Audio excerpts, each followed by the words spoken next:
Good evening, ladies and gentlemen. Welcome to Hoopsville. We are back on the air after a few weeks off, and we hope you enjoyed your holidays.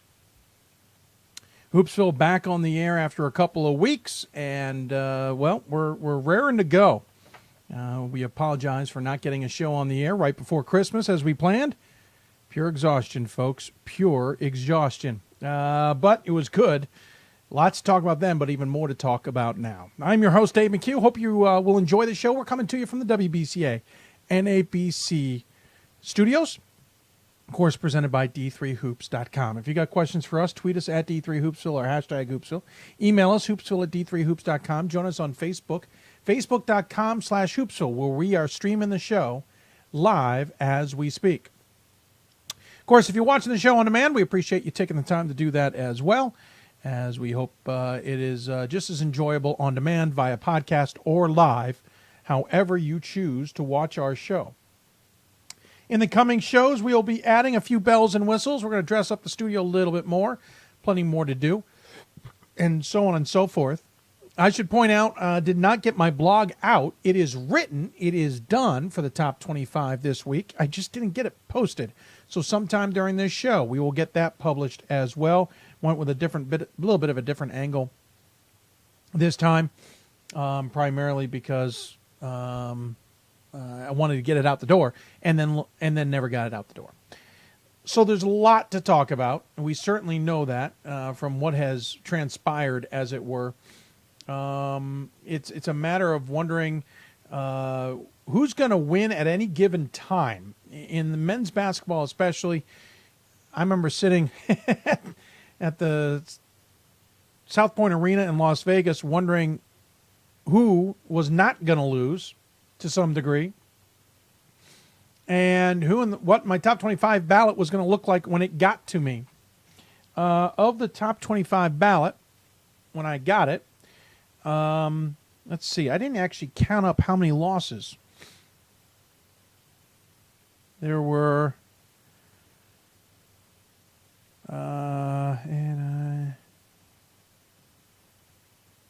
16 losses. Rivals the opening of the season. But 16 losses in my top 25 going into this week's vote.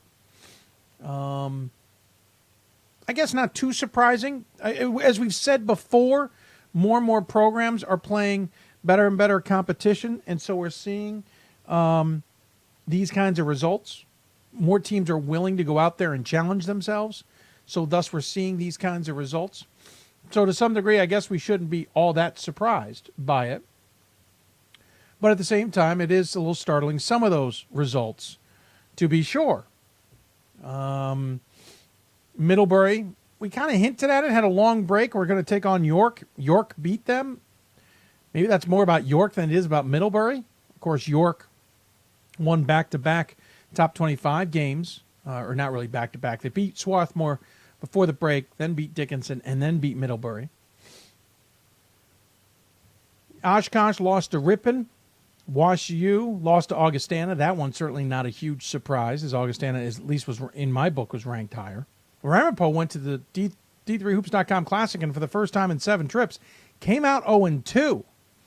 The loss to Ohio Wesleyan, okay, so be it. It's a top 15 battle. Not the end of the world. Ohio Wesleyan shot the lights out of the building. But it was the Central game that they lost that I think was the biggest shocker.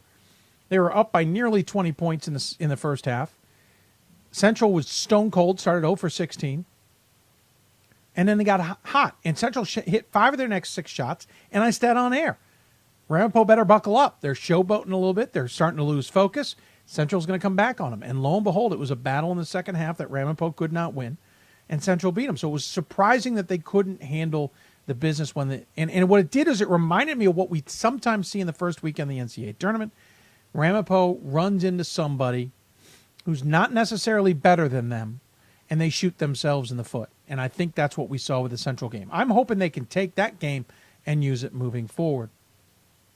Williams lost to Hamlin. Ohio Wesleyan beat Ramapo, as we mentioned, then lost to Whitworth. We'll talk plenty more about that down the road. New Jersey City lost to Johns Hopkins.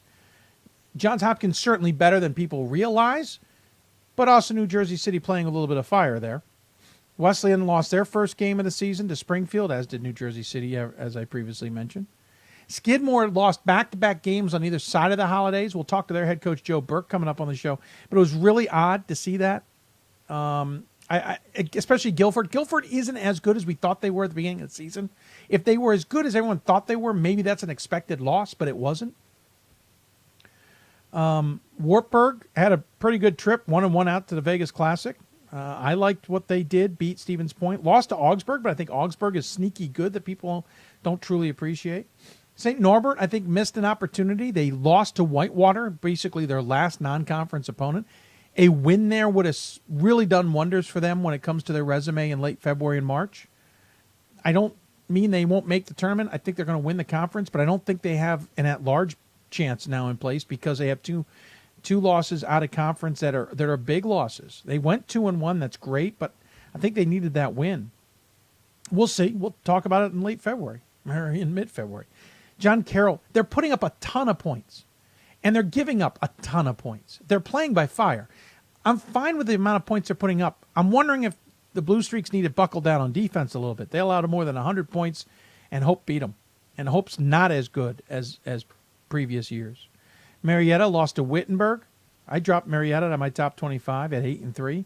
I just don't think Marietta has the firepower right now or the team ability to play with the top teams. They're good. They're not great. Hanover lost to Marietta. I had it down as Marietta. That's the wrong team. So it was an interesting one. Eastern Connecticut lost to Cabrini. That was in my top 25. But then you come forward to this week's top 25, and already chaos. The poll comes out Tuesday, and Augustana has lost to Illinois Wesleyan by 19. River Falls lost to Stevens Point last night by 15. Middlebury lost to Swarthmore. That's two teams now that they've lost. They lost to Swarthmore. It got close to within 10 and then became a 16-point game. Lycoming lost last night by 10 to Lebanon Valley. Oshkosh lost to number 5 Whitewater, 83-57. The thing was, it wasn't close. I think that surprised a lot of people. And then you go down and New Jersey City lost yet again, this time to Montclair State. That's not good for New Jersey City. And in the receiving votes category, Hanover lost again to Rose-Hulman.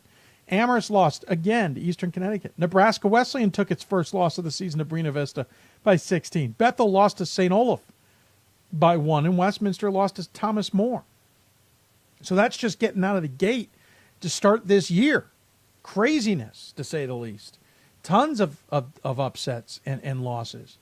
On the women's side of things, number 1, Tufts lost during the holiday break. That caught everybody by surprise, especially when it was unranked Albright. Albright's a good team, don't get me wrong, but that was a surprise that Tufts took that loss. So that resulted in a new number 1 team, and it's Amherst. They'll have their first test since Vegas. Well, actually, that's not true. They played 2 games out in California they did well in, but they will have their first test since their trip to the West Coast against Trinity coming up this weekend, and then we'll play Lehman in non-conference action. Oshkosh, though, got finished off the sweep. Whitewater beat them 54-52, so the number 3 team in the country took their first loss. Hope beat Trine, but Trine has now lost 2 in a row, both to teams in the top 5. They lost to number 3 at the time, Amherst, in a heck of a game at the Vegas Classic. And then they lost to Hope, who's number 5 and undefeated right now, 57-46. That is not a knock on Trine. Trine is a very good team and clearly defensively controls teams just as Amherst does, which is why we only saw a total of 36 points out of Trine in their game against Amherst. But they've lost 2 in a row, and that's going to sting a little bit. But they're still 11-2. Otherwise, the rest of the top 25 on the women's side did okay. Randolph-Macon, though, lost to Shenandoah. Rochester Tech lost to Rochester. I guess not a big surprise there. And Bluffton lost to Transylvania. Those were receiving votes. Very quickly, looking at before the break. Bear with me. Here it is. Is that it? Yeah, there it is. Before the vote, I should say. We mentioned Tufts lost to Albright. Christopher Newport lost to Thomas More. I don't remember if we talked about that on the previous show. 86-53. I don't think we did, actually.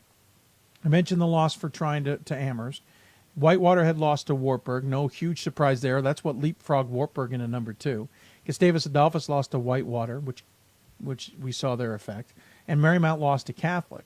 Washington Jefferson had also lost. Bluffton had lost. Chapman actually lost 4 games. Lost to UC Irvine, Hiram, Amherst, and beat George Fox and Benedictine and Caltech. So they played 8 games and lost half of them over the holiday break. Craziness for Chapman, to say the least. Of course, they were receiving votes before the tournament. So a lot going on, to say the least, in men's and women's basketball, and we'll do our best to cover it. A reminder on tonight's show, a little bit different. We now get into our regional coverage. That way we cover all the regions as best we can. So on Thursday nights, we cover the East, the Mid-Atlantic, the Great Lakes, and the West regions primarily. Sometimes we slide a South region coach in as well. On Sundays, we will cover the Northeast, the Atlantic, the South primarily, unless we have a travel issue. That's where the Thursday show comes into play, and the Central regions. So tonight, you will hear from the East, the Mid-Atlantic, the Great Lakes, and the West. One of the other big stories that came out, of course, right before the break, was the death of another student athlete a year after Geneseo and Lancaster Bible lost student athletes themselves to car accidents for the holidays, and our heart goes out to the Muskegum family, though another amazing story there. We hope we can tell it down the road. One of their players has stepped up and played lights out since then. But young gentleman died the day after he scored 1,000 points, which is just heartbreaking to say the least. Let me see if I can double check my stories, as it were. But one of those where the last thing you want to be reporting on is another death of a student athlete. But the Muskegum family certainly doing their best. Jarrell Marsh died when his car went off the road and into the median and flipping over. Unfortunate for him, to say the least. And again, had just scored his 1,000th point. So our heart goes out to him and his team and his family, of course. On the other side of it, we almost had a major accident the other night or right before the New Year with the Dubuque women's basketball team. If you did not hear this story, it's incredible. Dubuque women's basketball team heading back from a tournament in Nashville. Had been on the road a short period of time on the interstate. Their bus driver apparently becomes incapacitated with some kind of a medical emergency. The bus starts to go off the road, and their assistant head coach figured out what was going on and came to the rescue, saving the team, for lack of a better description. It certainly would do better to hear by him, and earlier today we got a chance to talk to Justin Smith, who joined us on air to talk about what happened, how it led up to this, and, of course, well, the terminology of calling him a hero. Here's what he had to say to me earlier today in an interview we conducted. Now joining us on the Hoopsville hotline, it is the assistant coach for the Dubuque women's program, Justin Smith. We could call him a hero, but I know he'll digress, but we'll get into that more. Justin, thanks for taking the time. Hey, thanks, Dave. Appreciate it. So if anybody's read the stories, we know that the team was on its way back from Nashville and that the bus driver basically had an incident, and you woke up to find the bus basically heading off the road. But that's a simple version. How about we back up a step? Tell us kind of what happened from your point of view. Yeah, sure. We were just heading back from competing in the Music City Classic in Nashville, and had played 2 nice games and had some fun with the team down there. And we took off about 7:45 in the morning this last Sunday, and a couple hours into the drive, the driver had a medical issue kind of made him pass out, and we hit a guardrail on I-24 in Kentucky, going somewhere in the mid 65, 70 miles an hour. And when that happened, that kind of jolted me up, and I had looked down and saw the driver was unconscious and leaning against the window. That's when I jumped up as quick as I could and grabbed the wheel and got us back off the guardrail and applied the brake the best I could and got the bus off the interstate. No, of course, you mentioned leaving in the morning. So this isn't one of those deals where it's late in the evening, like a lot of teams, or you in conference are, where it's a night situation. Mm-hmm. And so obviously this is midday, for lack of a better description. And was everybody asleep? Yeah. Was anybody aware of what was going on at the time besides, as you said, you were woken by it, but was anybody else aware? Yeah, I mean, I'm pretty sure most of us were asleep. The players make fun of me because I'm a podcast guy. So I happened to be listening to a podcast, and that was kind of keeping me up, I think. I couldn't get comfortable. So I was kind of in and out, and I think everyone else was pretty much asleep. I think maybe our volunteer coach, who was a row behind me, he said I think he was maybe reading a book. But I think most of the kids and the rest of the staff was pretty unconscious. They're sleeping. Of course, you're heading down the interstate. We all know that's going at a pretty good rate of speed. And you said you hit your head. What did you see from the driver that kind of, besides hitting the guardrail, what kind of alerted you? You said looked like he was slumped over. Was it an instant thing that you knew was something wrong, or did it take you a moment? It was. I think it was pretty immediate because the time from hitting the guardrail to me getting out of my seat couldn't have been too long, just for the fact that we were able to kind of get off and get parked pretty quickly without major incident, which is miraculous or amazing in itself. When I saw him, I could see his face, and I knew he was not alert, not conscious.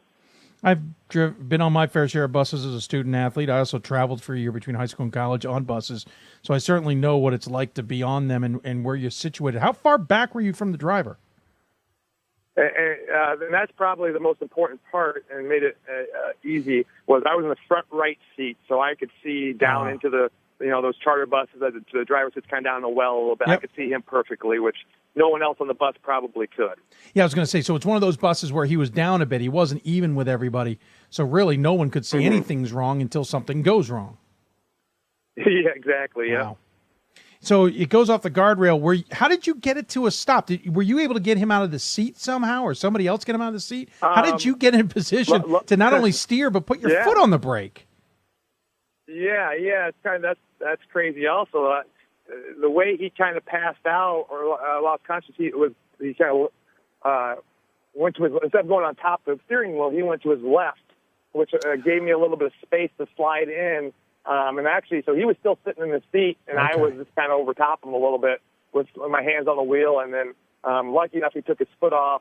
He had on cruise control, I believe, so his feet weren't really on the pedals. Okay. So I was able to slide in there and get into the brake. So it really was the best case scenario, really, for the situation. How many times did you guys bounce off the guardrail? I want to say, it happened so fast. I think whatever I tell you might not be quite accurate, but I know for sure twice. Wow. I know for sure twice. And if you, once the bus got stopped, and we assessed it, it was kind of a cool, in a way of for coaching. Our coaching staff got together, and we're looking about, what's next? And so we assessed the situation about safety, and we got the kids to the front of the bus. And about that time, our bus driver did come out of it, very unaware of the situation, very unaware that would have just happened. And we were able to kind of fill him in. He was still really out of it. We got the bus in park, but our back tail end was still in the passing lane of the interstate. Oh, wow. And so at that point, I decided, you know what, we need to make sure no one hits us for those people's safety and our safety. So I opened the bus door, and I just kind of looked out the window or at the door, and then there was a gap in traffic, and I sprinted back about 100 yards past the bus. And just looked like a crazy man, probably directing traffic out of the passing lane back into the right lane to make sure no one clipped the tail on those bus. Okay, so you guys were on the left side of the sheriff's department. You were on the left side of the. Yes. I thought I saw a picture where you were on the right. Did someone eventually get you guys over to the right? No, we were on the left side the entire time. Oh, okay. I just maybe saw the picture from a different angle that confused me. That is just amazing. Again, I traveled on buses as a student athlete, and even after that as part of teams and sports information staffs, and I traveled for a year. I know what these buses are like, and I can't imagine what that experience is like. Do you ever, before this, ever have that, I wonder what would happen thought, or is it now permanently in your head?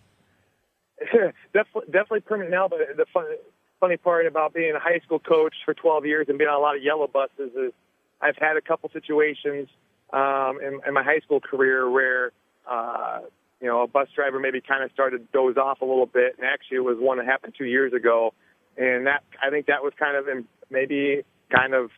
my brain still, and lucky enough in that situation, the person woke up when they hit the rumble strips of the side of the road and got us back on with no incident at all. But I think maybe that was kind of in the back of my mind also in that situation. So I'm definitely going to be very alert in the future bus rides. We hear these stories all the time, Justin. It's not that long ago that the center baseball team, and the famous story in Atlanta of a driver change and something going wrong and it not ending very well.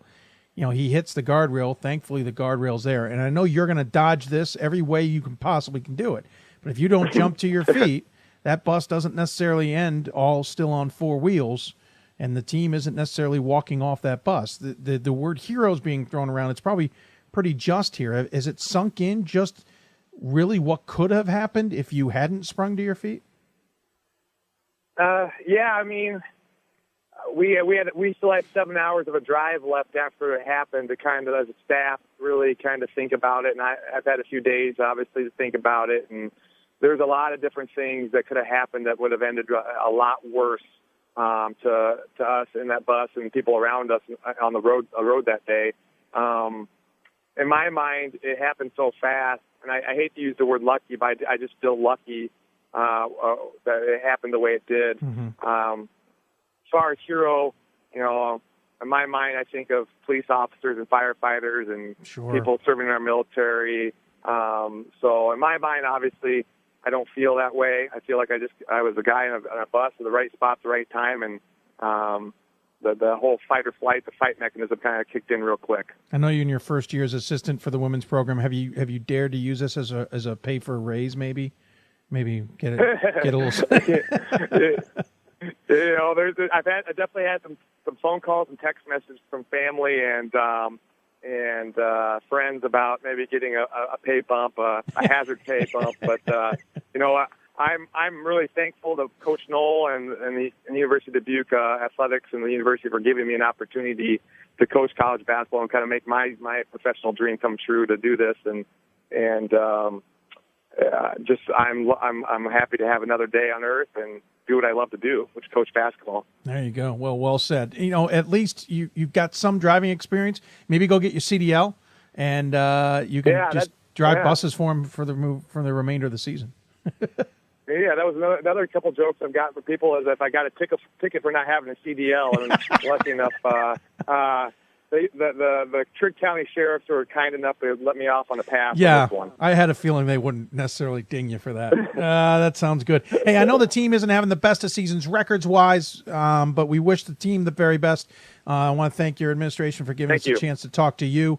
Congratulations, and I mean that seriously, on at least being the right person at the right place at the right time.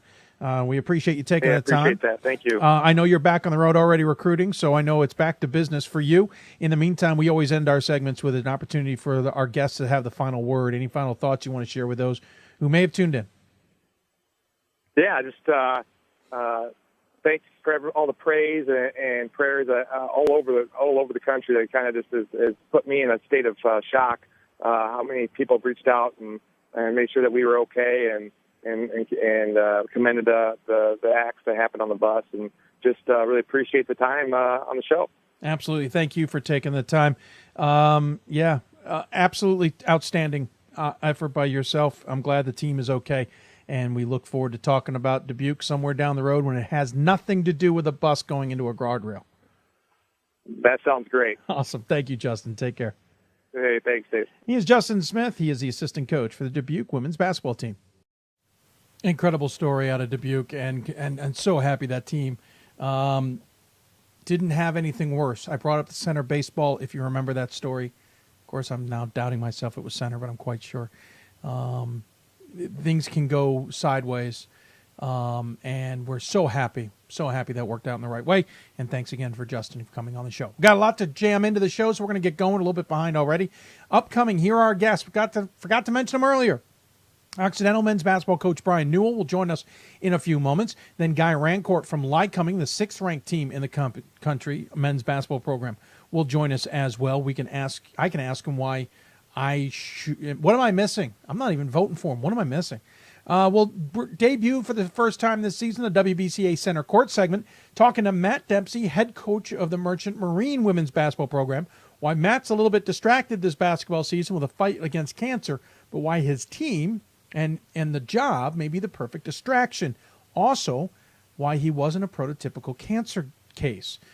Jeff Hans from the 8th-ranked Thomas More women's basketball team will join us. And then Joe Burke from Skidmore will join us as well. That's all ahead. Plus, we'll talk a little bit more at the end of the show about the Vegas Classic and much more. You're listening to Hoopsville, presented by D3Hoops.com from the WBCA and ABC studios. More Hoopsville after this. Occidental's Brian Newell when we return. I did receive a non-athletic scholarship upon entering school. I got the presidential scholarship, which was huge for me. I think there's more opportunities for academic scholarships in Division III. I did receive academic scholarships. Just being involved on campus, being a leader, all those things combined kind of get me recognized. It's a great experience for me.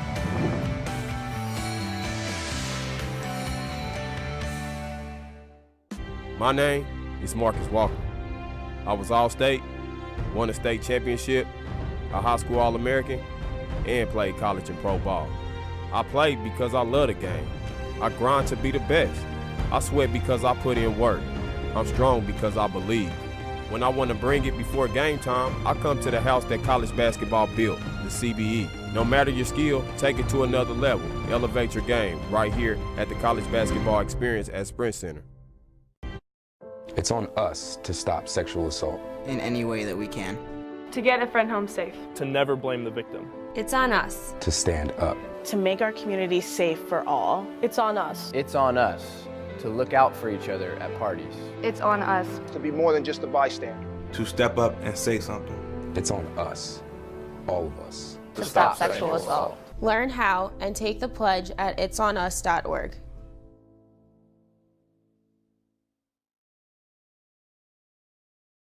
We've got more schools than Division I, more fans than Division II, and more upsets than March Madness. There's 800 programs with over 11,000 games leading to 2 national championships. And we've been covering it all for over a decade. From Eastern to Occidental, from Puget Sound to Piedmont, from Southwestern to the University of New England, and from Hope to Calvin. Nobody covers Division III basketball like we do. We're at D3Hoops.com at www.d3hoops.com.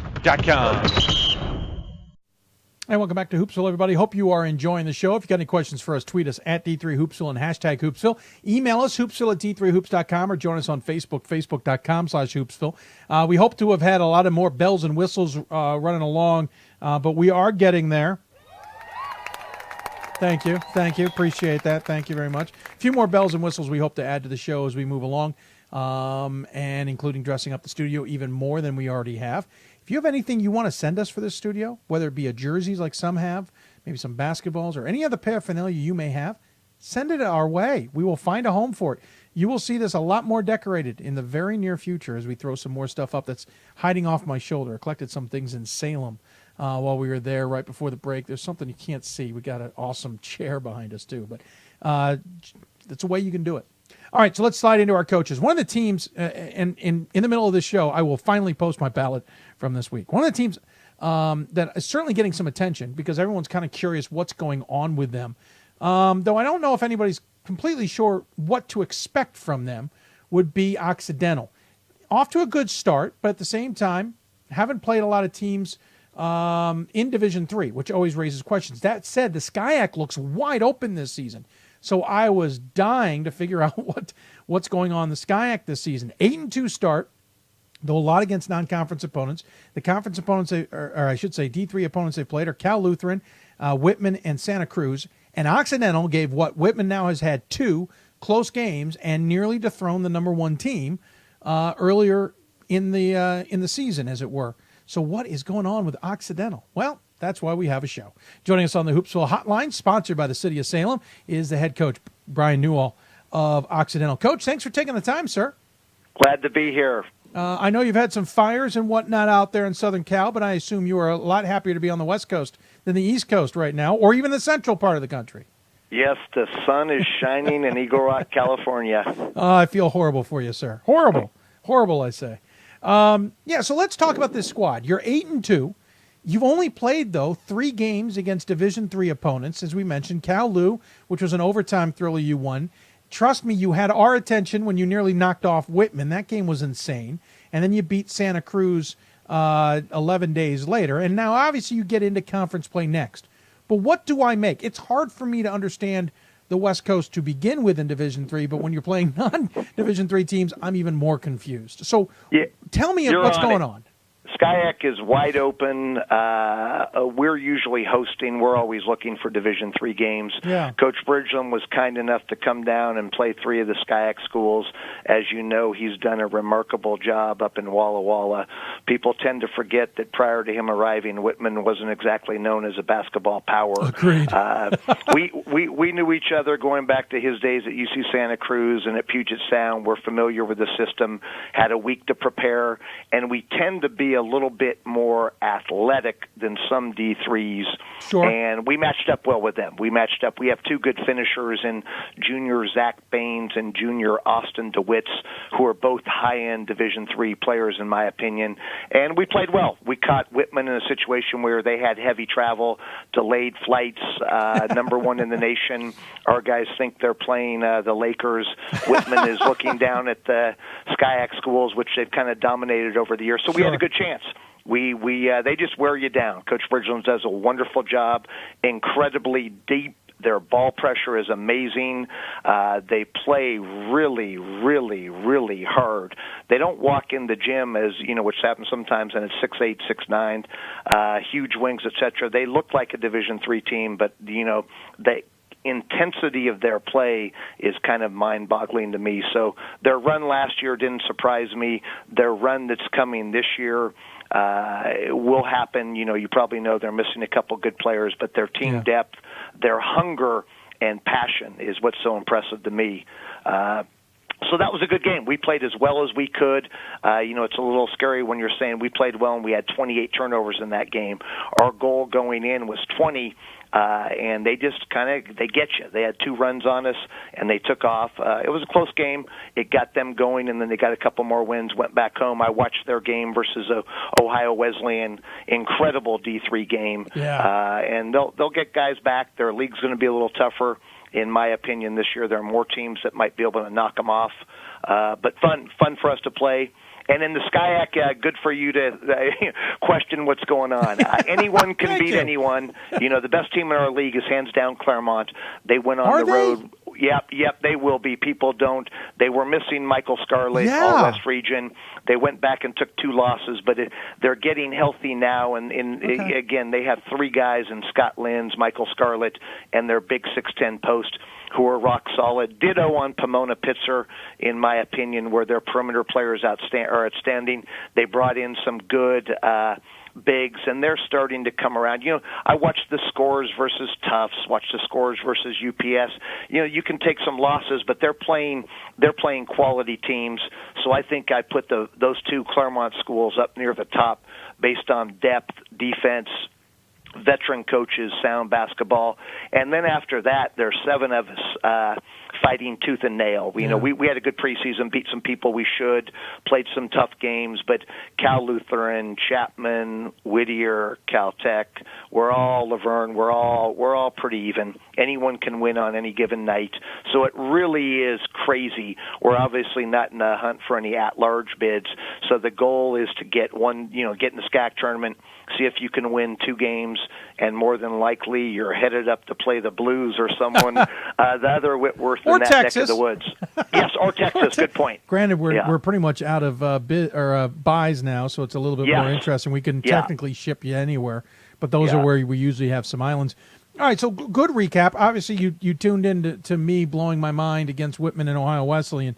And what a heck of a Division III game. But I'll talk more about that. I knew you were tuned in, by the way. Yeah. I could tell by a few ways. But it's what's interesting to me is the comment you made near the end. The SCIAC's playing for an automatic bid. You're not playing for net large.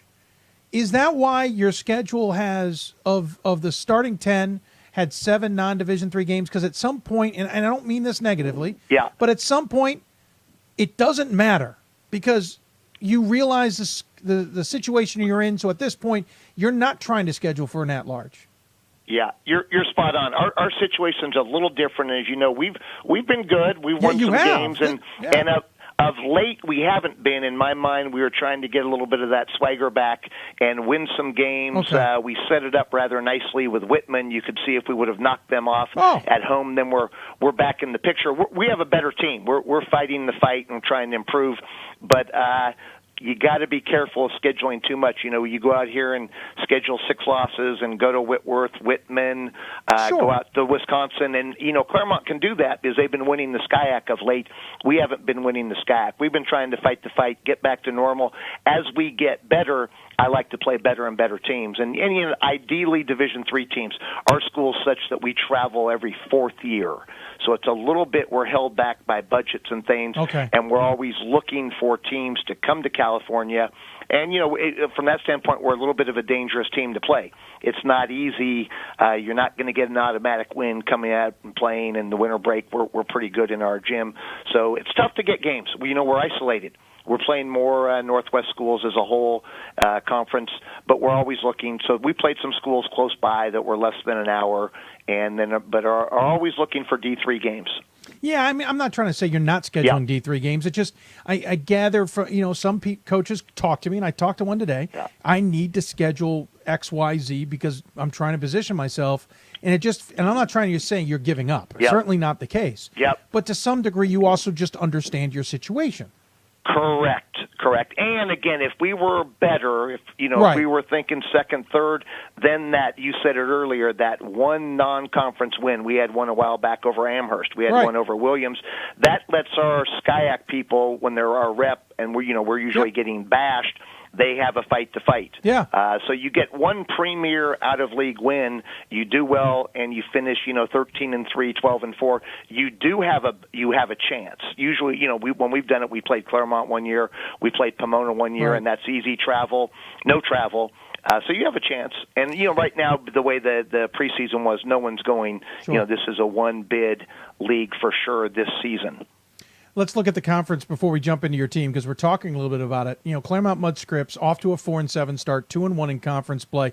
We talked about you mentioned Scarlett was out. It certainly surprised us. We were, we put him in as a preseason All-America, as a player to watch basically in Division III. They came out to a rougher start, and after that, I really, Chapman's 9-3. You're 8-2. I'm having trouble figuring out what to make of what I thought was going to be the CMS run. Yeah. You still say it's CMS. What is this conference kind of lining up?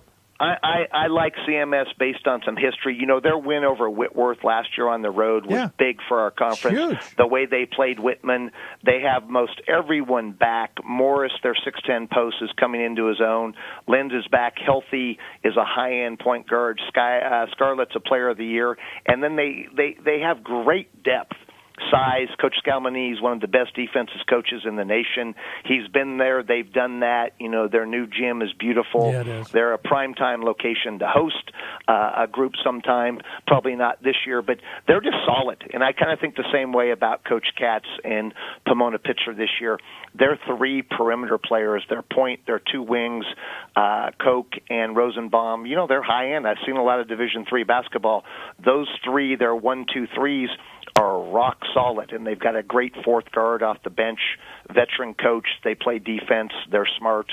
They played a lot of tough teams. I think I'm remembering losses. They had a couple losses I wasn't expecting.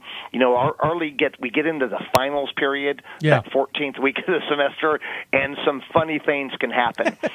Just because there are a lot of all-nighters floating around, basketball's not high on the priority list, and they also ran into some funny matchups. I remember watching, I think, George Fox and Puget Sound. The press for both those teams caused them a lot of problems early in the season. They tend to get better. They play strong teams. The Tufts, I think Tufts has a very good program, and those scores, Tufts is winning on the road. That's impressive. Not easy for an East Coast team to come out and win at Claremont and Pomona on the same trip. Yeah, fair point. It's certainly fascinating, interesting to watch this year. I'm going to be now that I can watch it a little bit easier thanks to the apps. I'm going to look forward to watching a little more SCIAC basketball this season. Let's slide into your team. One thing that jumps out to me is you're young. You're scary young. You have 1 senior. You have 4 juniors. You have a handful of sophomores and, 9 freshmen? Yeah. This is a team, not that I would ever say building towards a future is what your goal is, but you have that ability. You're led by 3 juniors in Zach Baines, Austin DeWitts, and Jevin Sandu. Those previous 2 both well into double figures, and DeWitts is averaging a double-double along with 3 assists a game. And your senior, nothing against Ian Bode, but he's not one of the top guys. Correct. This is a team really that's well-positioned to do well this year, as you point out, with your scheduling and moving forward. Yeah, we're thinking in terms of a 2-year block. The goal this year for us is to get in that SCIAC tournament. I think in our league, sometimes 9-7 gets you in, 10-6. No seniors. We recruited Ian Bondi. He was a fantastic receiver on our football team, and he became available to us. So a little earlier than you expected. Yes, that's for sure. He's been a nice. Leave it at that. Yes, he's been a nice bonus. DeWitts is a 6'9" high jumper who won our league in high jump last year. He came into his own, started as a sophomore, but he's kind of become a little bit more of a complete player. And he's playing as well as anyone in our conference, kind of as a 6'7" wing. He's just a good D3 player, excellent defender, complete game. Baines is a transfer from Middlebury who came in at the semester last year, averaged 15 points, fit right in on and off the court, loves California, had some family people move this direction. It kind of prompted him to make that move out here. Became a team captain this year, again working on his game, and he's one of the top players in the conference. Last year he's a little bit more of a scorer slasher. This year he's defending, playing defense. But he was a good player in the NESCAC and has become a great player in the SCIAC. You bring up. Go ahead. Go ahead. I was just going to say, you bring up Baines, and Baines, at least behind the scenes with our group, was the talk of the last semester and even the talk of this semester, because you never hear of someone transferring from the New England to California for starters, at least not a player who's getting significant minutes, who's then immediately going to make an impact for his other team. You say that family certainly had a part of that, but is there more to that story? It's just a fascinating transfer. Yeah, he had visited. We'd recruited him a little bit out of high school. He had actually been on our campus. I'm guessing he looked at Pomona, Claremont, Oxy. We saw him at camps. He was on the mailing list, I'm sure. So he was aware of us. Okay. No specific connection on our team to any of our players or anything like that. He was just looking and, felt really good about the coaching staff, about his basketball experience at Middlebury, loves them. He just felt he was looking for a little bit different environment from a school standpoint. That's so he a went different environment. Yeah. in many ways. So I have to say he's in shorts every day, and particularly last year was a happy camper. But he'd not been in California much, but he does have lots of family in the area, so they're often coming out to our games, get to see him play. But he's been a tremendous addition and just a great guy who's a hard worker, going to be a team captain this year and next year, and gives us a chance. Gives us a chance to get back in the mix. Oh, absolutely, change the landscape for you guys. Of course, Middlebury's succeeding without him. Not that that's a negative. It just it wasn't one of those moves that hurt anybody, which was nice to see. I agree 100%. Yeah. A little bit. Let me give you one more chance. A little more about the team without interrupting you before we let you go. Well, I think in our league, it's this John Wooden theory about respect all opponents, fear no opponents. It's going to be up and down. We're just really focused on Whittier, who's coming off a very good comeback win at Cal Lutheran on the road. Extremely athletic team. Again, their record may not show, but the Sky coaches try a lot of different things in preseason, and you'll see our rotations start to shrink. You'll see us tighten up our shot selection. Teams, we all know each other inside and out, so everybody knows everybody's strengths and weaknesses, and it's fun. The great thing about our league, there's no real travel, so that's not an issue. Home court is, not a big deal because everyone's on break, so we're playing these early season games, and it's just basketball. We're all kind of professional players right now because there are no classes for most of the schools. And we just go one game at a time. You'll see a lot of very close games this year, and everyone, I love the tournament. I've been against the concept of a tournament for many years, kind of an Ivy League purist type, just because, you get penalized. But now, it's incredible. The third and fourth place teams are battling, but what I really like is 5, 6, and 7 have hope. And every game matters. And in this thing, you can't take a night off. Everyone's pretty easy. Coach Doc at Caltech has done a wonderful job elevating their program. So we're all battling. And it's going to be a fun 7 weeks coming up. Awesome. Yeah, I'm looking forward to it. Someday I will make a trip to Southern Cal to see you all play. We'd love to have you out here. I got to budget it right. It's just got to come together at the right time, but we will figure a way to do it. Understand. Coach, thanks so much for taking the time. As always, really appreciate your point of view. Thanks for also giving us a laydown, not only your team, but the SCIAC as well. Look forward to watching your games, but in the meantime, we always give the coach the final word. Any final thoughts you want to share with those who may be tuning in? Remember the SCIAC and Northwest Conference. We're out here on the West Coast. We're isolated. We exist. Yes. Remember the names Whitworth, Whitman, etc., Occidental, Claremont, Pomona. We're out here. There is D3 basketball on the West Coast. Yes, we at least some of us know, but good sell job anyway. I appreciate it. Appreciate it. Take care of yourself, and we'll look forward to talking to you down the road. All right. Have a good night. Take care, Coach. Coach Newell joining us on the City of Salem Hoopsville hotline. Great chat with him. Really shows you a lot, by the way, that how many coaches are paying attention to what's going on outside of just their area. Some don't. Some, like Coach Newell, do. Forgot to mention to him, I think a loved one of his was watching the show. Cynthia, I think he did well, did he not?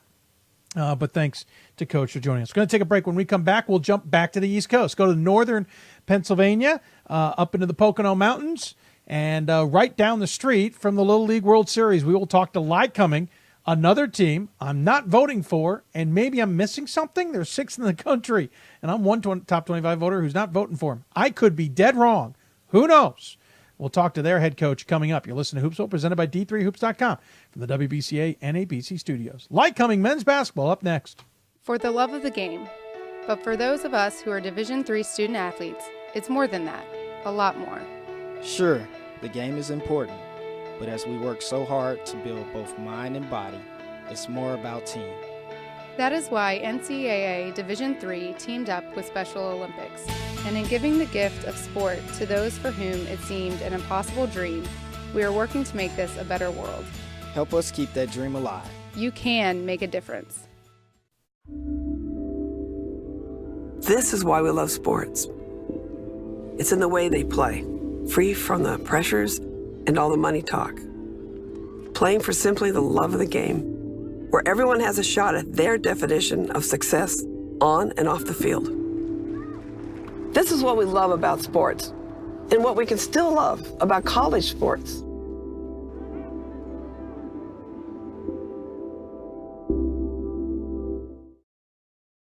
We've got more schools than Division I, more fans than Division II, and more upsets than March Madness. There's 800 programs with over 11,000 games leading to 2 national championships. And we've been covering it all for over a decade. From Eastern to Occidental, from Puget Sound to Piedmont, from Southwestern to the University of New England, and from Hope to Calvin. Nobody covers Division III basketball like we do. We're at D3Hoops.com at www.D3Hoops.com.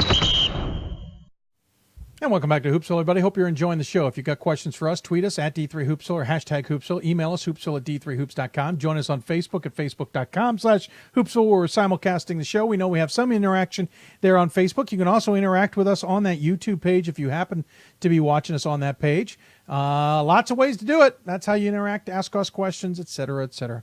So we're jumping back to Lycoming. In the MAC Commonwealth. 6-0, or number 6 in the country, 13-1, suffering their first loss last night to a very tough on-the-road squad in Lebanon Valley. But they've got, again, 13 wins before that, 12 of them in Division III, as they did play Penn State Wilkes-Barre at the beginning. They will then host Stevenson coming up this weekend, and obviously into the thick of the MAC Commonwealth. Honestly, I don't know what to make of Lycoming. There's a few things I've got in my head, and there's others that aren't adding up. So the best way I learn about teams sometimes, besides watching them, is having them on the show. So joining us on the City of Salem Hoopsville Hotline, the head coach of the Warriors, it is Guy Rancourt. Coach, thanks so much for taking the time, sir. Dave, thanks for having me. I appreciate it. Oh, thanks for humoring me, as it were, because I am not voting for you. You are 6th in the country, and to be honest, I don't think I've been that off of a team, and I mean in the sense that I'm not voting for a team that's that highly ranked. I look at your schedule. Yes, you're off to a great start. Unfortunately, there's some wins in there against teams that are usually a little bit better than they have presented themselves this season. Your win-loss percentage is in the your opponents is low 40s.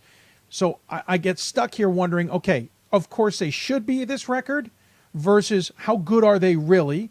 And I've had some of your defenders email me with very good arguments, nothing derogatory, but it just leaves me in the middle. So I ask you, what is it about this team that allowed you to get out to this 13-0 start?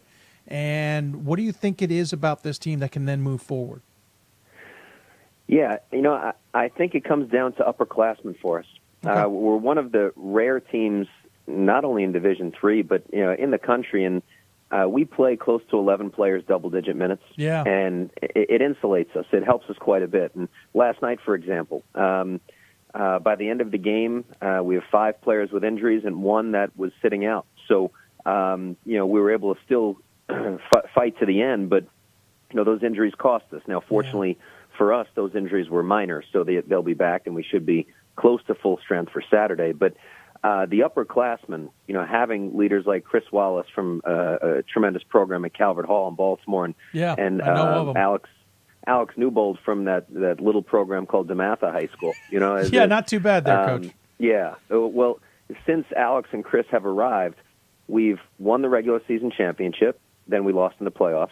Then we won the league and went to the NCAA tournament. And last year we won the league and we went to the second round of the NCAA tournament. And here are Chris and Alex as seniors. And so when people are looking at as maybe or why or should I vote for that Lycoming team, I think our depth speaks for itself. I think the leadership of our seniors with Chris Wallace and Alex Newbold taking us to first place and championships, only finishing in first every year they've been with us.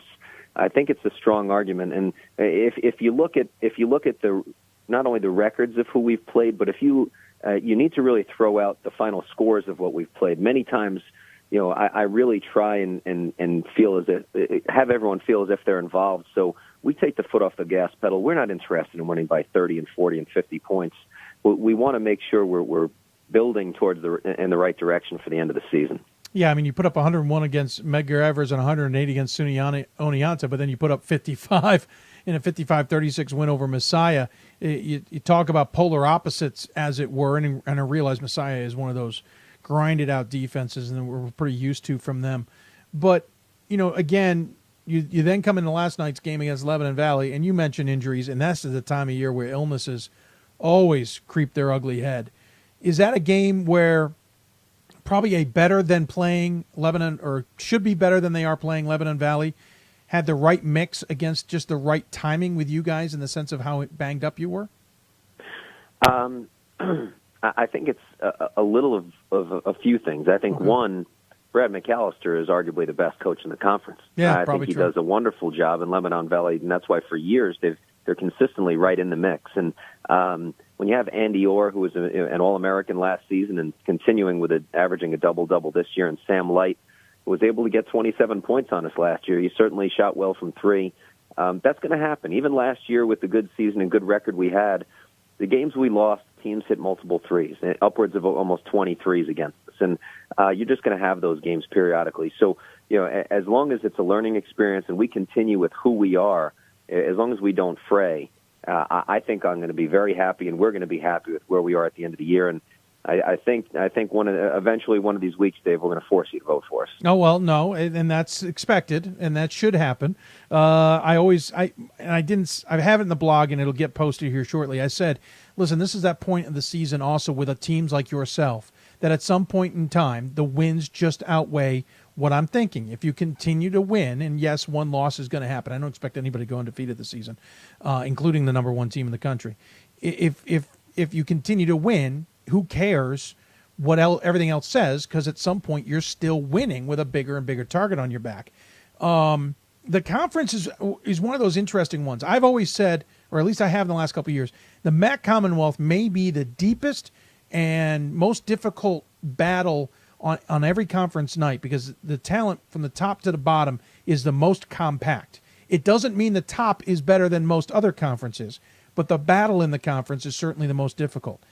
I have this feeling you're going to have to really get through this conference almost unscathed to some degree, like you have last year. You did relatively well to secure that number one spot if you want to host and control things through Williamsburg. Yeah, well, just a side note. Williamsport, boy, I apologize. that's okay. But how about if you haven't, I'm sorry, I was with the team earlier, so I might have missed it at the beginning of the show, but boy, was last night like Black Wednesday for the top 10? For about the 6th or 7th time this year. Yeah, insane. Absolutely insane. Oh, my goodness. But, yeah, you know what? I mean, Albright, I think, is doing a terrific job. You know, they're right on the cusp of the top 25. They're physical, they're talented, they're deep. You know, and Widener's leading scorer from last year didn't play until only 3 games ago. And their second leading scorer didn't play for the first 8 games of this year. So, you know, they had a great win against, I think it was Catholic last night. You know, but if you look at what our conference has done in the non-conference, we were able to sweep our non-conference.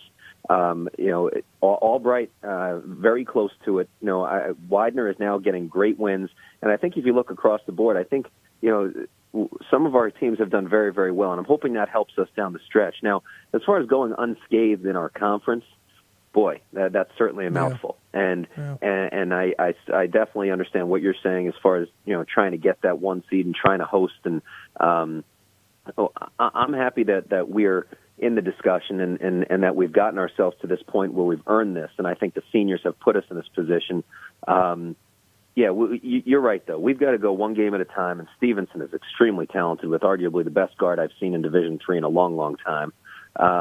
We just have to continue winning day after day.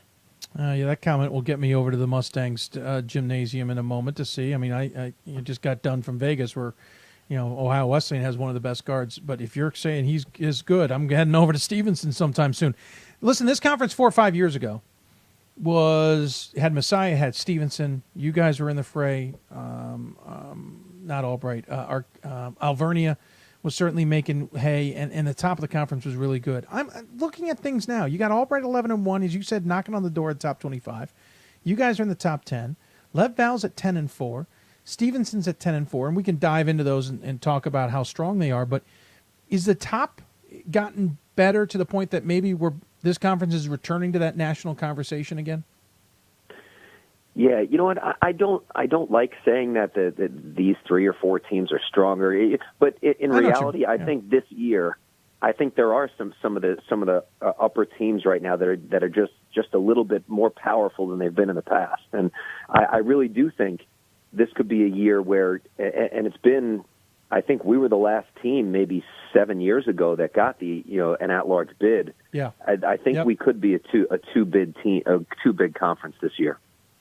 It could, well, it's been a while. I know we had a battle over it a couple of years ago when Stevenson got left out, and it came down to some other things. But I'll be fascinated to see. Let's slide into your team, though.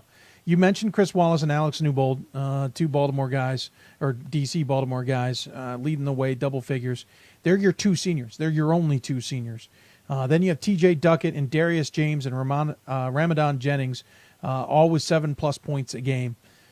Do you have a feeling that how quality these 2 seniors have been and how special the last 3+ years have now been, that this is a year you got to take advantage of to some degree? Because of the winning that's happened since those 2 seniors have arrived, there is some sense of that. But when you look deeper into it, when we made that run to that game in which we came up short against Middlebury to go to the Sweet 16, it was Darius James that led us in scoring. And T.J. Duckett has been the top 3-point shooter in the conference up until I think last night's game. We continue to have a solid core, and those sophomores with good progress from Christ the King High School and Fort Union Military Academy, things like that. I think we're going to be able to sustain and maintain who we are. But there's no question for all the seniors have accomplished. I would like to finish out that final year for them the same way they finished the last 3. You've talked a little bit about them, but a little bit more about why Wallace and Newbold have been so special. Boy, this could sum it up for you. Chris Wallace was, I believe, 43% from the foul line as a freshman. Ouch. Yeah, right now he is 90% and second in the conference in free throw shooting. Can he go teach some people I've been watching all season long? It's been pretty bad.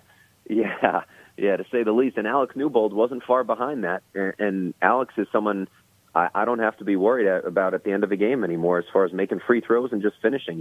He's right around 70%, and he was in the 30 to 40 percentile as well. So just a work ethic that every coach looks for, where you don't have to watch them every day and wonder what they're doing. They're getting in the gym on their own, and they're just leading by example. And it's just made my job so much easier. And Alex was able to go over to Europe this past summer with the Hall of Fame coach Larry Brown and play with some pros over there. And he's really taken that and grabbed onto it. And the year before that, Chris went to Italy and played against the Chinese national team and the Angolan national team and the Nigerian national team. And I think they've just grown in their confidence, and I think that's starting to show through. That's pretty amazing. And I appreciate you coming on and talking about them, because it's hard. I used to see you a little bit more than I do now. Not everybody can get the Williamsport every day to see games. Well, there's no snow here, Dave. Which is pretty amazing, to be honest with you, considering you've been surrounded by snow from every other way. But I appreciate you taking the time to talk about your squad. I look forward to seeing what happens, and I'm really looking forward to the MAC Commonwealth race this year. The Mid-Atlantic region also feels like it's ripe for the taking. It's competitive, but you've got a chance at the top. It's all about positioning yourself, right? Absolutely. It's game after game. You just try and survive. We'll try and survive on Saturday, and the best part is if you can find a way to win, you just check the scoreboard, because usually in our conference, someone has knocked somebody off. And every game, you just try and live game by game. Hey, I got a random question. They were wondering, how old are your twins now? My twins? No, I have, well, they look like twins. Yeah, that's what it was, yeah. Charlie is 8, Kevin is 6, and Emma is 4. Thank you for asking. They're right in my range then. That's right. I remember now previous conversations you and I talk about our kids kind of being in the same section of the drive daddy crazy age is what it was. Well, Coach, thanks for taking the time. I really appreciate it. Don't worry. I'll vote for you as long as you guys don't just somehow turn around and Commonwealth eats you up. But I appreciate coming on. What you do. Thank you. Because I get a chance sometimes to understand a team better when I get the chance to talk to the coach. So I appreciate you taking the time. As always, you give the coach the final word. Any final thoughts you want to share with those who may be tuning in? I'm just looking forward to this second half stretch, and every team in the country feels that their conference is a quote unquote bear, and it is, because those coaches know those other coaches, and the players know the other players, and you have to find ways to win. And this is truly when you can define who you are as a team and who you are as a program. And I think you're right, Dave. I think it makes it easier for you in really weeding out who the real ones are and who the fake ones are. And I'm hoping you and I can have another conversation closer to the end of the season. Yeah, you know how this works. Absolutely. The second round comes near the end of the season if you're still in the conversation. So I do look forward to that as well. And maybe if I have a free schedule, I'll see you when you come through town. Though the way you recruit, Coach, you ought to be calling me more often. I didn't realize how much you're down in this neck of the woods. So give me a call next time you're recruiting. Will do. Awesome, Coach. Take care, and we'll talk to you soon.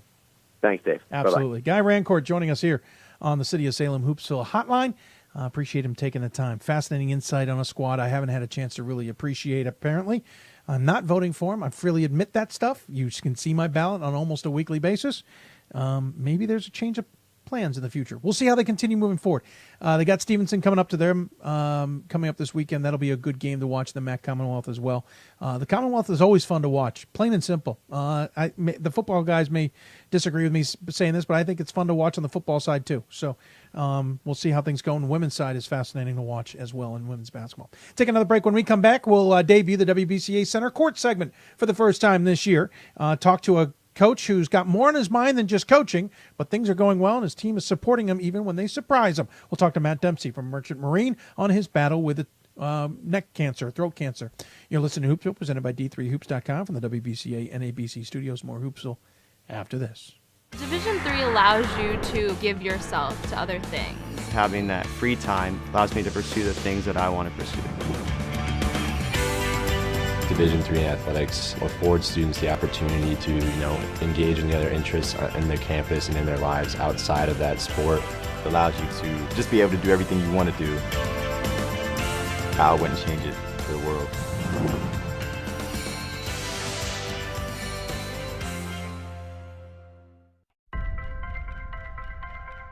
I'm a Division III student athlete, and I know how powerful words can be.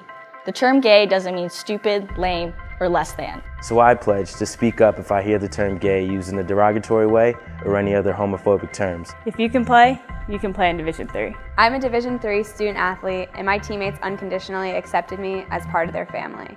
So now I pledge to do the same for others. If you can play in Division III.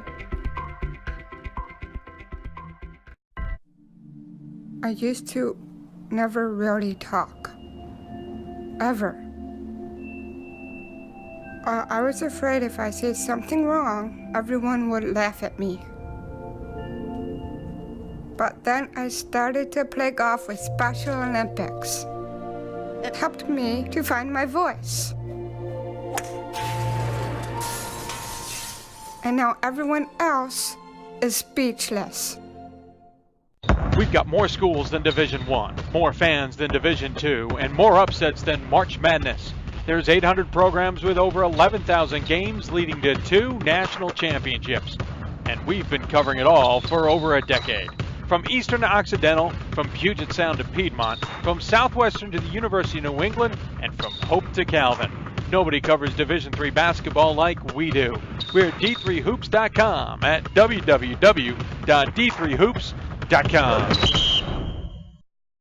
Division III allows you to give yourself to other things. Having that free time allows me to pursue the things that I want to pursue. Division III athletics affords students the opportunity to, engage in the other interests in their campus and in their lives outside of that sport. It allows you to just be able to do everything you want to do. I wouldn't change it for the world.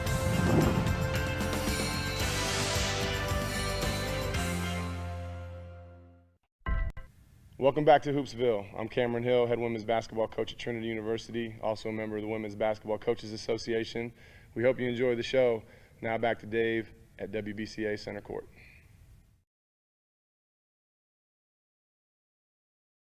Thanks, Coach. Appreciate you taking the time to do that. A nice little feature there from WBCA members around the country. We'll hopefully hear from more of them throughout the season as well. Cameron Hill, of course, at Trinity. Appreciate him taking the time. This is the WBCA Center Court segment, an opportunity for us to talk to a coach on the women's basketball side of things who is either doing something special off the court, is involved in something unique off the court, or is going through something that we want to talk about, or has something on their team. Whatever the case may be, it's not necessarily about basketball. It's more about them.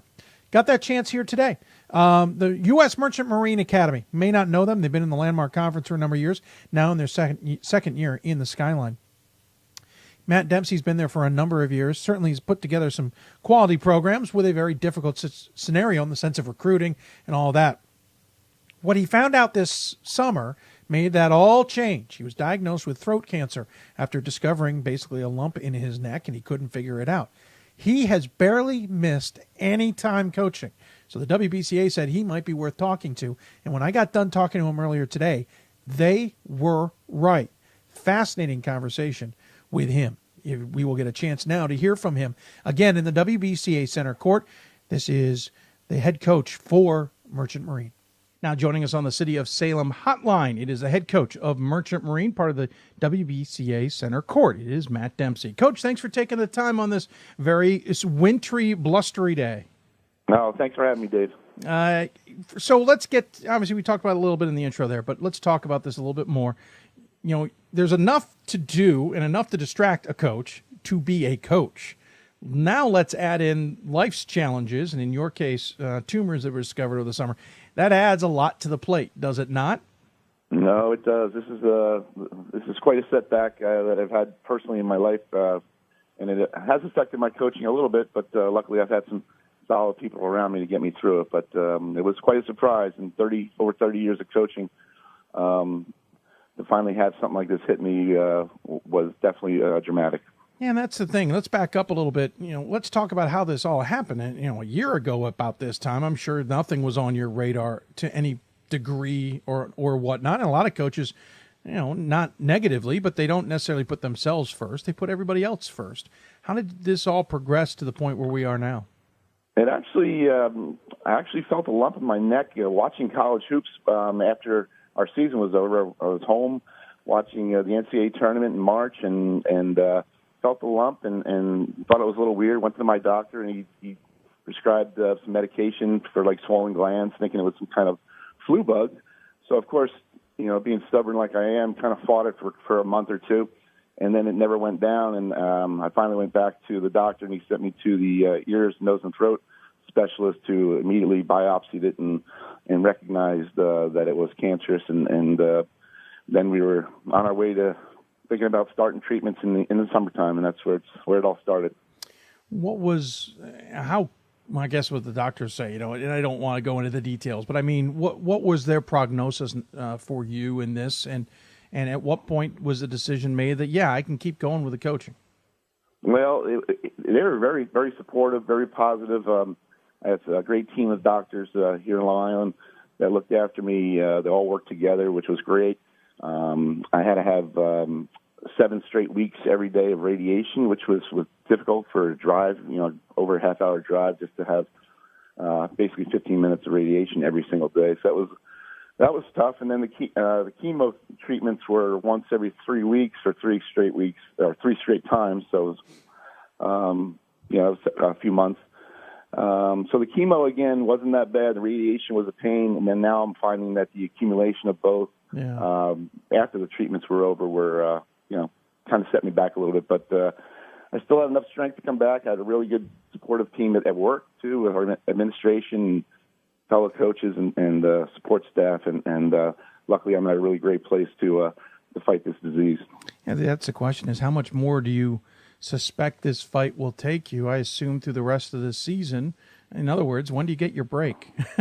Well, right now I'm technically on the mend, so I'm still not 100% cleared, cancer-free, but I'm pretty close. The doctors are very optimistic. I have another PET scan to make sure that all the cancer is gone, and then it'll take several months to get back to 100%. So I lost some weight, lost appetite, a lot of negatives in there, but overall, really, really happy, obviously, to beat cancer and to be on the mend, and looking forward to getting stronger each day. Certainly don't want this to come across any other way, but you almost a joke there. Hey, you got lost some weight. As one who's trying to lose weight, there are challenges to that. Sometimes I laugh when I'm sick. I'm like, hey, I should just be sick more often. But it's also the challenge of it all, and keeping your stamina up and keeping your wits about you. Has coaching almost been helpful in that sense, that it's kept your focus?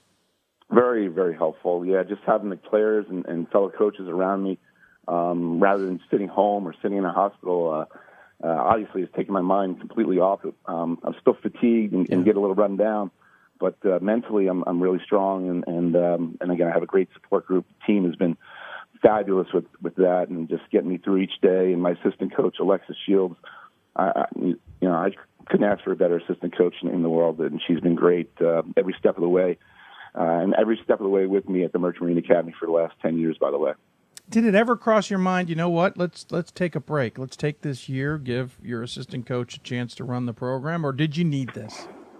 I needed it, but I also thought about it too, and people have hinted at me, well, just relax. Obviously, there's more important things. Take care of your body, and, all the usual supportive comments like that. But then I don't know, I'm just kind of a worker. I need to be around people. I need to be around the gym and around the girls and the team. And I feel it's really actually helped me get through this a lot better than sitting at home or not doing what I love to do. Yeah, I can certainly understand that. Is this one of those, hey, you caught it early, know your body, see your doctor type stories? Very much, yeah. Along those lines, like I said, I'm kind of stubborn now. Anytime I'm going to get sick from now on, I'm going to go to the doctors. Before, I used to fight it for weeks or months, and until the body kind of heals itself.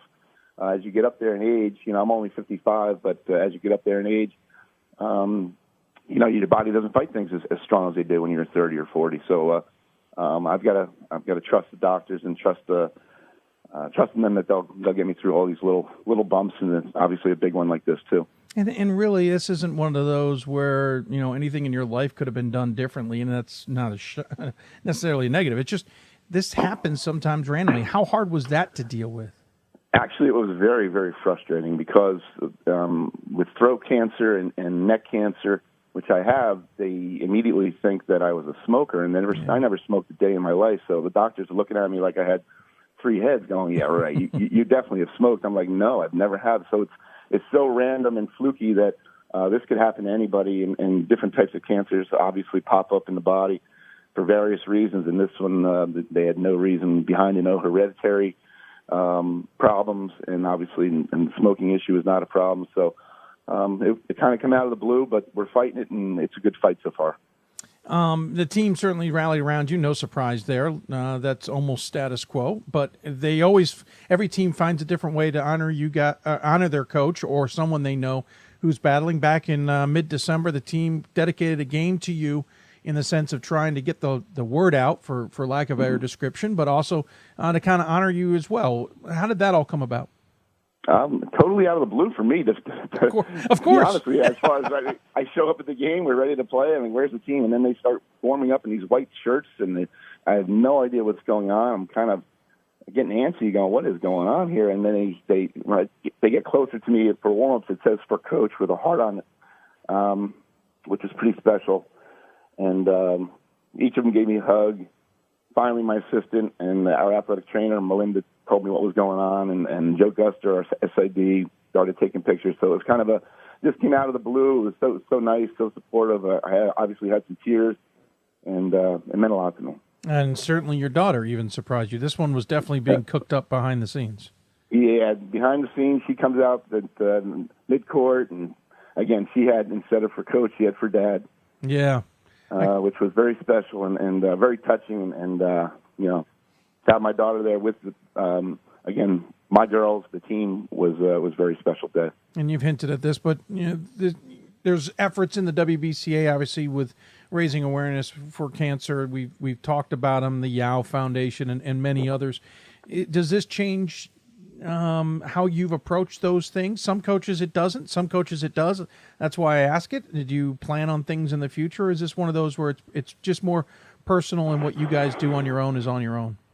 Actually, it's a little bit more of an eye-opener, obviously, when it affects you or someone very close to you and your family. So my father passed away from leukemia, so I kind of dealt with it before, and our former athletic director went through a battle with pancreatic cancer, so we were battling it with her, and I've always been supportive of this cause, even before it hit me, but even now it means a little bit more. But we will continue to fight the various forms of cancer and hopefully rid it over time here. It's gonna take some time and effort, but seems like a lot of people are behind it, and it's continuing to grow, which is great. Yeah, well, congratulations on the fight, to be sure. We'll talk more about the WBCA Center Court part of this at the end when we bring up our usual fun fast-fire questions. But I want to kind of pivot to your team here, because despite all of this, Coach, you're off to an 8-2 season, having obviously a pretty good run of it, as it were. Getting into conference play here, our first game has been delayed, no surprise, due to the weather. But you've got to be pretty thrilled with how this season has transpired, and you got to be pretty thrilled with how the team has rallied despite, as they would say, the distractions. Yeah, they've handled it well. Our kids, being a military type institution, they handle adversity well, and this was no different. They're a resilient group, and they've bonded together, not just because of me, but because of each other and their love for basketball. And we continue to get better. And like I said, my assistant, Alexis Shields, has been doing a terrific job of picking up when I'm not 100%. She takes over the reins, and I'm very, very comfortable with that. So overall, it's been great. Starting out 8-2 is awesome, and we're hoping to keep building on this success that we're having. 8-2 is pretty outstanding. I should have played Sarah Lawrence last night, just postponed, obviously, with this weather pending. You'll make it up here in a few days. You do have Mount St. Mary's ahead of you. But what we should point out, Coach, is this is the first season, I think it is the first season, back into the Skyline, having been in the second season. You're right. Nope, I'm seeing that. A little misprint on our own website. Second season back in the Skyline after years being in the Landmark Conference, where obviously I got familiar with Merchant Marine. What's it like to kind of readjust to a different conference slate, different travel schedule, and all that? I know it's been a year, but I assume you're still kind of making adjustments. Yeah, we are, and we're very happy to be in the Skyline. The Landmark was great. It was great for us, academically, and to compete against such great institutions with high-quality basketball. But there's a lot of good schools in the Skyline, and also travel is much less, which is great for our students not being able to miss class. So it was a big reason why we moved to the Skyline, and it's worked out great. We made the playoffs last season, ended up losing to Sage College, who was the eventual champion of our league last year. So we fought really hard last year and made some good strides in the Skyline, and we're hoping to keep making progress. Certainly losing to Sage, who has been very strong in the Skyline, isn't something to shake a stick at any way, shape, or form. But how do you see things lining up this season? Is Sage vulnerable, as it were, so that you might be able to knock them off, or what do you think? Actually, Sage, we can knock them off because they're out of our league. Oh, that's right. They're out too. They moved out. So all these Westbury changes. Old Westbury, Mount St. Mary's, Farmingdale, those have been the teams that have been towards the top of our league this year, along with us. So it kind of shaping up like the four of us will be battling it out, and hopefully, like I said, we'll make the playoffs, get top 6 teams, and then we'll see what happens after that. I forgot Sage made the quick pull and jumped into the Empire 8. I can't keep up with the changes even when I'm paying attention. So sorry about that, but sure, it certainly makes things a little interesting and opened up a little bit of the schedule a little bit for yourselves as well. What's the ultimate goal here? I mean, a lot of teams, hey, we want to win a national championship. We want to make the NCAA tournament. We want to make the Final Four. We want to win a conference tournament. We just want to have a fun season. What's the ultimate goal for this program? Well, we've raised the bar a little bit. Making the playoffs was key for us last year, and now trying to qualify for the national, for the NCAA tournament is the next step. So realistically, to say I'd like to win a national championship, it sounds great, but it's a little unrealistic right now with our program. Okay. Because I have seen the top 10 teams in the country and played against some of them over the years, and it's a different. But we've got girls that are willing to fight and improve and get better. And for us to make the NCAAs this year would be incredible, and that's a pretty good goal for us to set right now. And anything extra, they call that gravy or icing on the cake, is great. Coach, you do have 5 players in double figures. I think they're most of your starters, one of them coming off the bench. Kayla D'Arcy, a sophomore, leading the way at 14.5 points a game. Tashina Carmen, a senior, at nearly 12 points a game. Then 10 points each for Kiana Vega, Shelby Peters, and Taylor Hightower, freshmen and 2 sophomores, respectively. That's not too bad. Now, you aren't deep on your bench necessarily, but at least everybody's contributing that you're putting out there. That's exactly right. We're not a deep team, but the players that we have that get on the floor are contributing and playing well and bonding well, and we don't have a lot of weaknesses, which is nice. We have a little bit of size, a little bit of speed, decent shooters, and so it's nice to have a little bit of everything. We're not overly strong in one area. It's not like we're going to press you for 40 minutes because we're not deep enough, but we're not going to sit back in the zone and just take it either. So we've got a good mix of athletes and players, and they're very smart. We also have 2 good seniors, Tashina Carmen and Gabrielle Salazar, have been leading the way. And then it drops off, so we have a lot of underclassmen. So the future looks bright, even though we're going to lose two great kids after the season's over. Salazar leading the team at nearly 4 assists a game. Should also point out Peters and Hightower are averaging double-doubles, 10.1 and 10.9 for Peters. 10-0 and 10-3 for Hightower in points and rebounds. Not shabby either when you have that kind of ability, and we certainly look forward to seeing how they do the rest of the way. I know they're proud of you. I'm sure you're proud of them.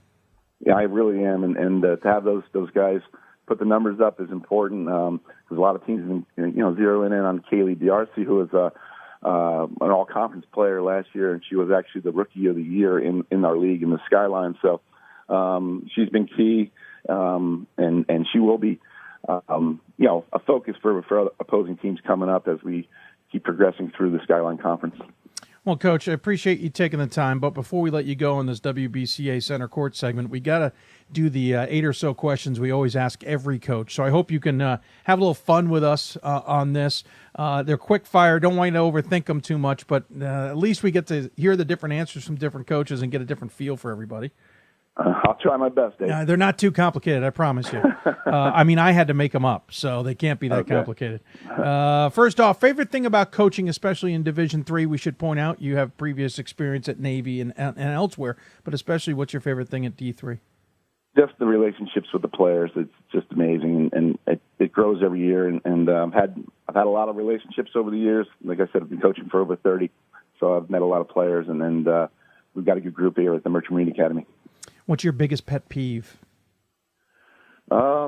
Laziness, I guess, would be one, because we've got some players that are talented, and I've coached a lot of talent over the years, and to see someone not reach their full expectations is frustrating. This is kind of a two-part question. What's your favorite rule or nuance to the game? Ooh, I like moving the ball, under a minute to go to half court. That sets things up, makes things a little bit more interesting towards the game. So I would say, advancing the ball to midcourt is definitely a rule I'm in favor of. So that's a good one. And the second part of that would be, if you had the ability, what rule would you either add, remove, or change? Taking the charge zone, the arc area under the basket, I think it's a great rule, but I'm not sure if the officials all are on the same page with it. So that one's a little, can be a little iffy at times, knowing who's sliding over and who's the secondary player taking the charge and where the arc is, and so to speak. That's a little suspect. Sure. Do you have any pregame rituals or superstitions? I don't really. I used to, as a player, had several. But as a coach, I don't have any, not yet. Maybe I'll develop one. A fun one from the player days? Just, what we eat and what socks you'd wear and things like that. But nothing over the top. Just typical, player rituals. You've certainly had your travel days wherever you've coached, especially in the Landmark with long hauls to D.C. What's the craziest travel experience you had? Oof. Well, at Navy, we went to Hawaii, so that was crazy. That's nothing bad about that. That was great. It was crazy. Plus, you were on a C-130. But we've had a few. I've had vans break down, and you had to pile into one van. That's been one. I've had battling snowstorms going to Juniata in the Landmark Conference. That was always a difficult place to play because it was so far and always so cold with the weather. So those are a couple examples, I guess. Cool. How would your assistant describe you as a coach? Probably meticulous and maybe two. Need to calm down a little bit and relax, and I definitely have seen my ways there. I've taken not a slower approach, but kind of a sit back and watch before I speak approach. So that's helped me a lot. What do you tell a recruit that gets them excited and maybe wants them to commit to Merchant Marine, which I realize is far more difficult when it comes to recruiting, but what might be the one little thing you might say to them that gets them going? Yeah, a couple of them that travel with the academy, they get a chance to go, travel the world during C year, which is great, and they all come back and love it, which is again a little scary for high school students to realize. But when they're out there on the ship and touring around the world, it's really a great experience. And financially, once they leave our school, they do really well financially, and it's 100% job placement. So you can't get much better than that.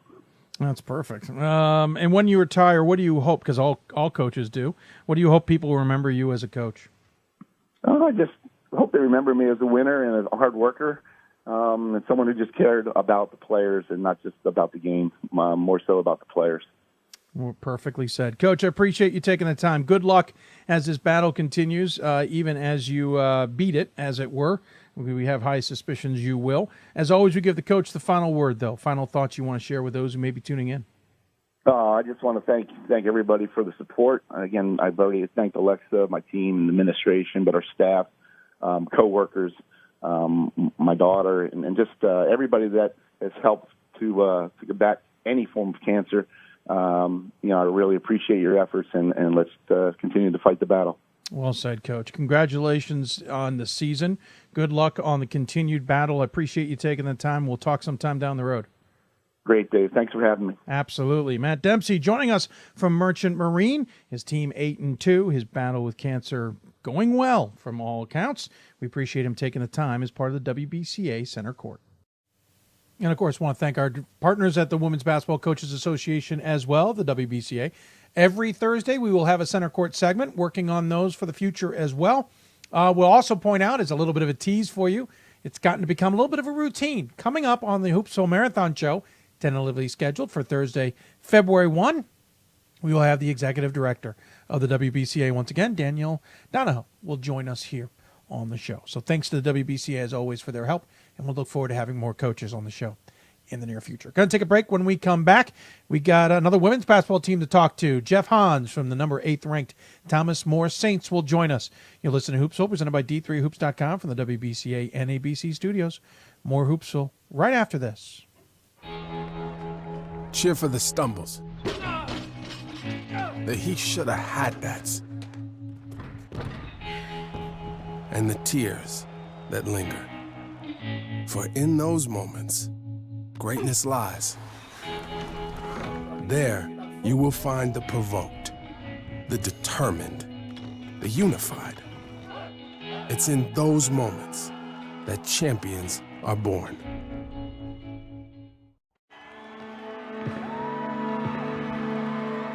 Great moments are born from great opportunity.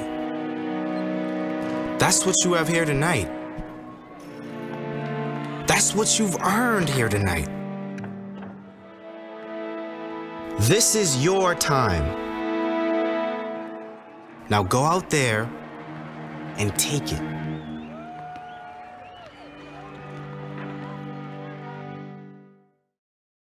My name is Marcus Walker. I was All-State, won a state championship, a high school All-American, and played college and pro ball. I played because I love the game. I grind to be the best. I sweat because I put in work. I'm strong because I believe.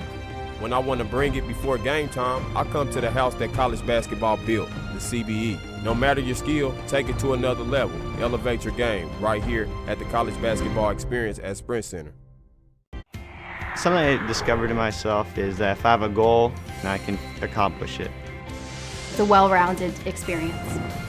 At a Division III school, you primarily a student athlete, so the school is really shaped around you developing yourself as a complete individual. It helps a lot that you have a family with your team that can guide you.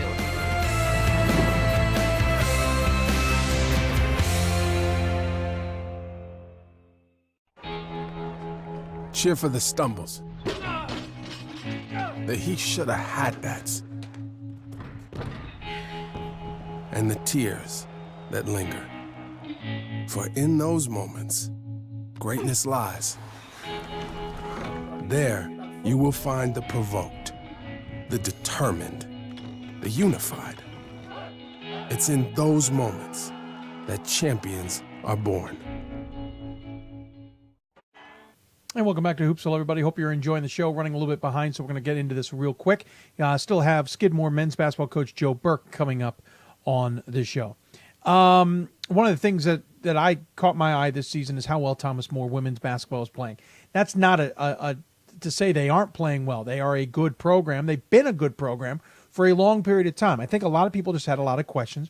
What is this program going to be like after Sydney Moss has graduated? Last year, obviously an unfortunate loss at home against Hope early in the NCAA tournament by their standards, ended that season. We forget that Thomas More was good before Sydney Moss got there. They're good now. They have one loss in the season. It ended an incredible 5-year run of regular season wins, but they lost to a top school in Rochester. They just got past Christopher Newport at a tournament in Honolulu. Thomas More is a good program that's going to be in this national conversation, at least for some time to come.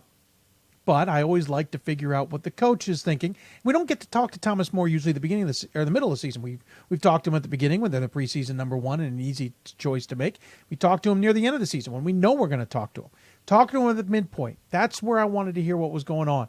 Coming off a dominating win against Westminster, I was curious how Thomas More was doing, and earlier today their head coach joined me on the show to talk about it. Now joining us on the City of Salem hotline is the head coach of the Thomas More Saints, Coach Jeff Hans. Coach, thanks for taking the time. Thanks for having me on, Dave. It's been a while since we've talked to you, and admittedly, because I gambled last year and I lost. But at the same time, you guys lost a little earlier in the NCAA tournament. I'm kind of curious if a loss like that last year, especially at home in the tournament, is a one that can spur a program into this season. Is that something that is still being used as motivation, or have you moved on so much that you have forgotten about it altogether?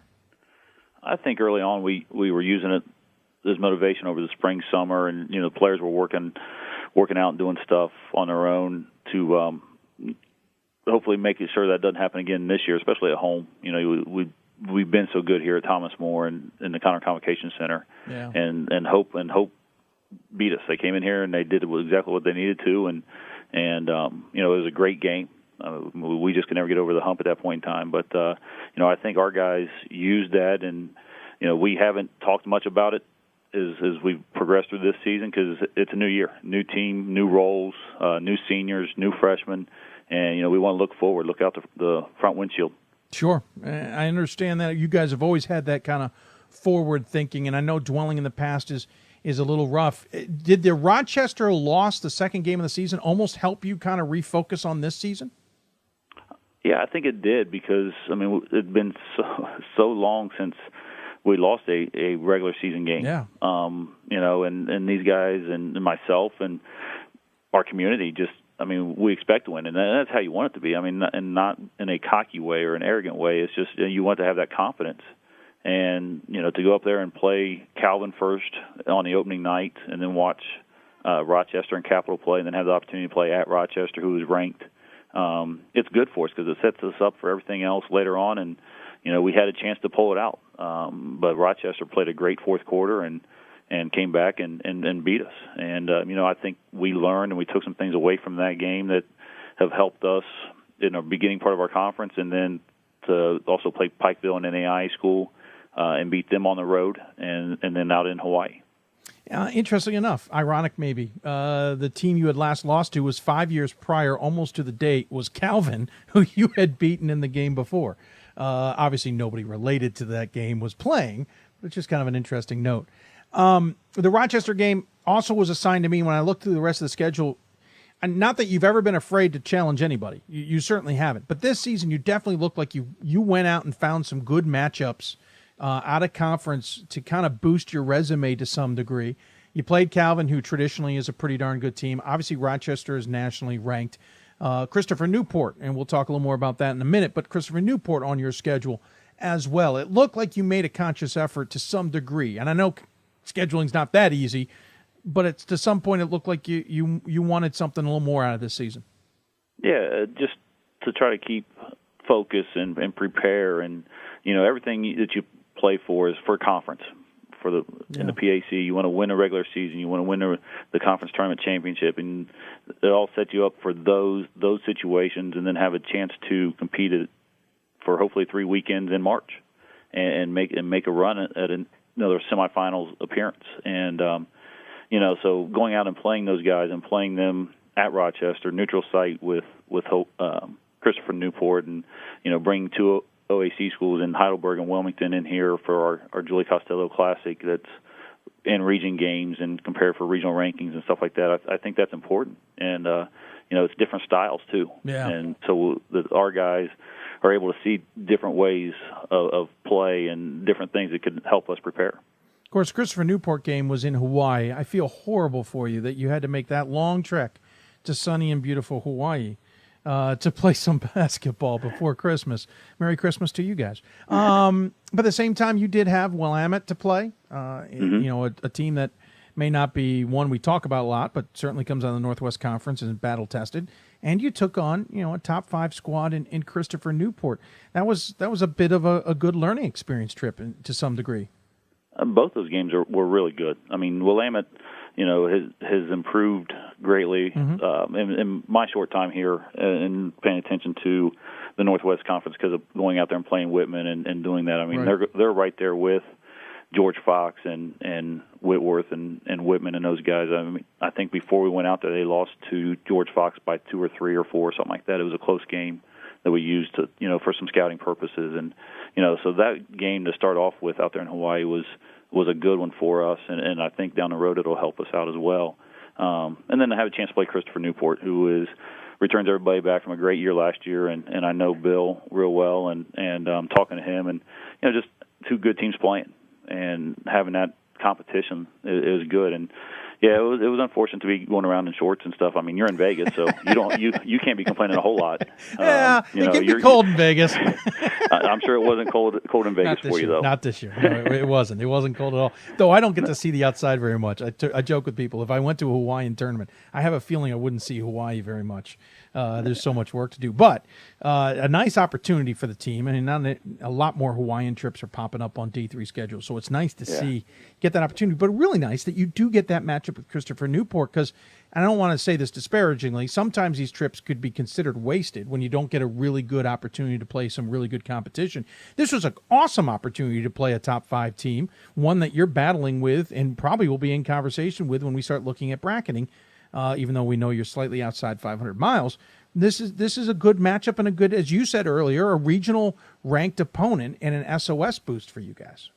Yeah, and that's in some situations you got to play the numbers. Yeah. With Division III, and so you look at that part of it, and again, it's a different style. I mean, we don't see teams here that press and get after you in multiple presses like they do, and the different things and the size that they present. And we were focused, and we played well. And Christopher Newport, it was their first game out there, so it was just it's difficult when you go away. I mean, I'm sure you guys see it in Vegas when you do the D3Hoops.com Classic.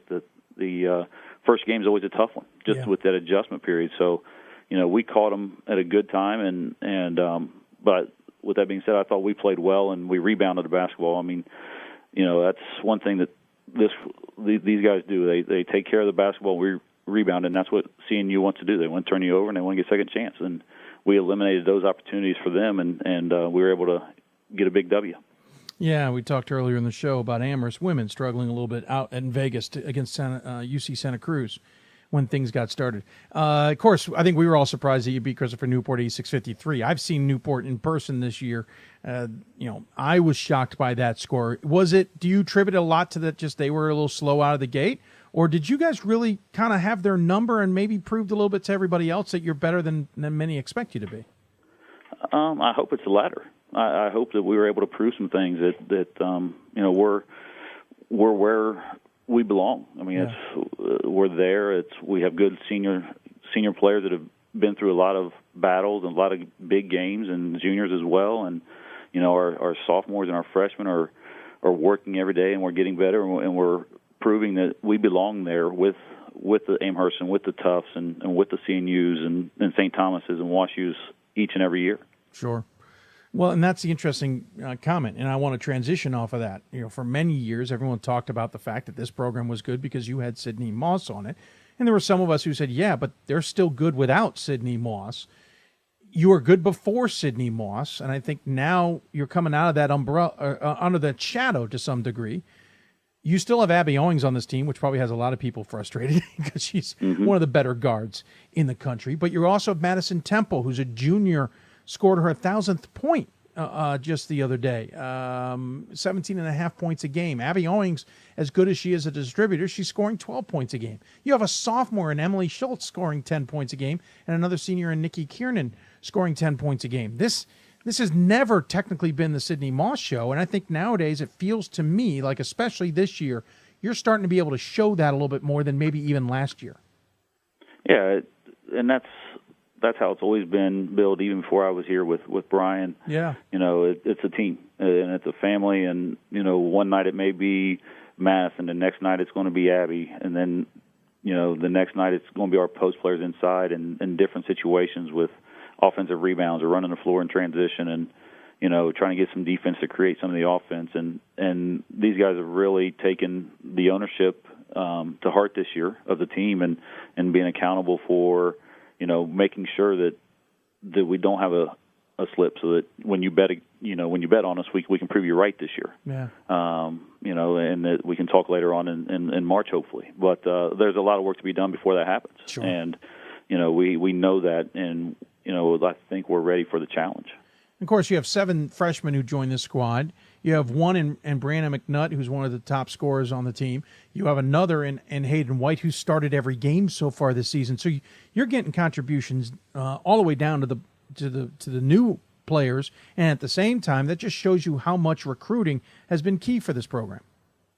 Yeah, our location. I mean, being in Cincinnati, just south of Cincinnati, here in the Northern Kentucky area, and having good basketball across the river over in Cincinnati and here in Northern Kentucky, and then also being able to hit Lexington or Louisville to get some recruits and, the guys that can come in here and play right away and be able to contribute, and whether it's 5 minutes or whether it's 10 minutes or, like an Abby and Nikki and Madison's case, come in and start right away, and Hayden and what she's doing, and, and fulfilling that role and getting players to buy into that role and how they can make the team better is it's a tough thing to do, and because these guys are all stars for their high school team, and a lot of coaches will tell you it's hard, but when it works, it's something special.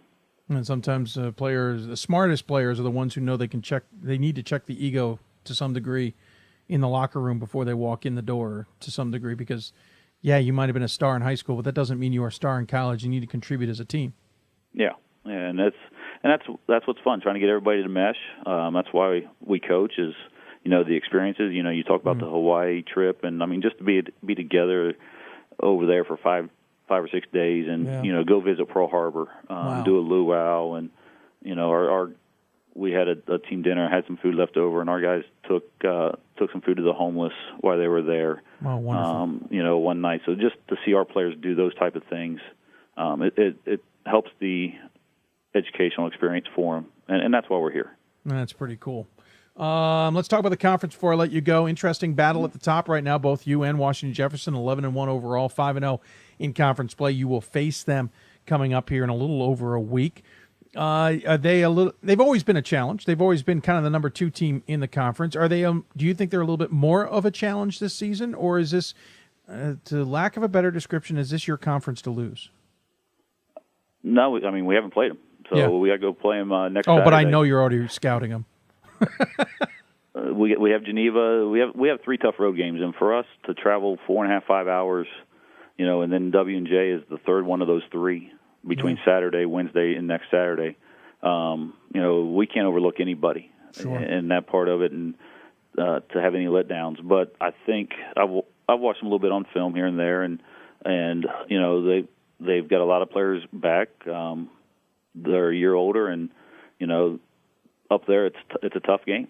They do well. They execute. Coach DeRuba does a very good job with their system, and we're looking forward to playing them, just like I know they're looking forward to playing us. Sure. Of course, you'll finish the season with them, and that makes me transition to the fact that this is the last season that the university is in the PAC, and not to look too far ahead, but I know you got to look at scheduling and considerations for the following seasons.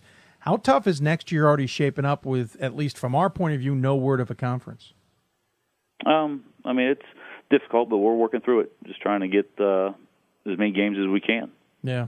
Trying to find games here, but we know we're going to be on the road a lot. Sure. And we'll go and play and do what we need to do to try to have a chance to compete. Are you disappointed you're leaving the conference, or are you excited about the future ahead?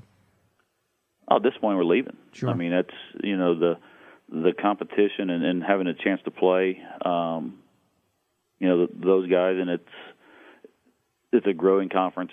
Teams are improving, and having that opportunity. Because we are kind of in an unknown stage at this time. And, I know our administration's working hard to figure something out. So we'll hopefully find something that will suit us, and we can have a chance to grow as a college, as an athletic department, and as an institution. Well, Coach, appreciate you taking the time to talk. Look forward to what the future holds, not only this season, but down the road for your Saints. And, of course, as you mentioned, got a big game against Geneva coming up this weekend, at Waynesburg next week before traveling to W&J the following weekend. As always, we give the coach the final word. Any final thoughts you want to share with those who may be tuning in? Just Division III women's basketball off to a great start again. I mean, we're just turning over into 2018 and conference play, and I know, there's some great games last night between Hope and Shrine and Oshkosh and Whitewater. Those are 4 teams that I know played each other. That, I mean, it's last night. I know 2 good games. And what you guys do to cover us and help promote those type of games and everything between the women's games and the men's games, and being there and doing this show. It's something that we appreciate from Thomas More, and look forward to following everybody throughout the season. Well, thank you, Coach. Appreciate you taking the time, as you always do with us. Good luck the rest of the way. I hopefully will look forward to talking to you by the end of the season if I don't gamble too much. And good luck. Seriously, good luck, and enjoy the last season in the PAC. Thanks, Dave. I appreciate it. Absolutely. Jeff Hans joining us on the City of Salem Hoopsville Hotline. Again, Thomas and Moore, nationally ranked, getting a number 1 vote, 11-1 overall. And we mentioned their schedule. We'll talk more about them down the road.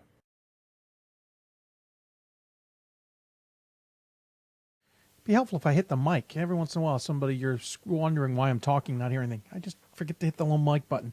Once again, thanks to Thomas Moore's head coach for joining us, Jeff Hans. Look forward to talking to him down the road. Again, one last season in the PAC, then they become an independent from all reports. We aren't aware that they have got a dance partner, as it were, for a conference. We shall see what the future brings us.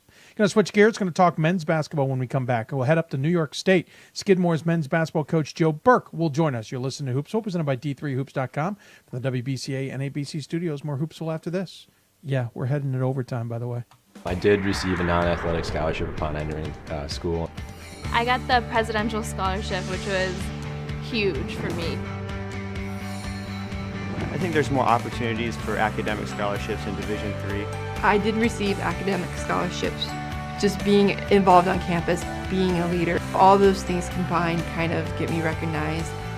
It's a great experience for me.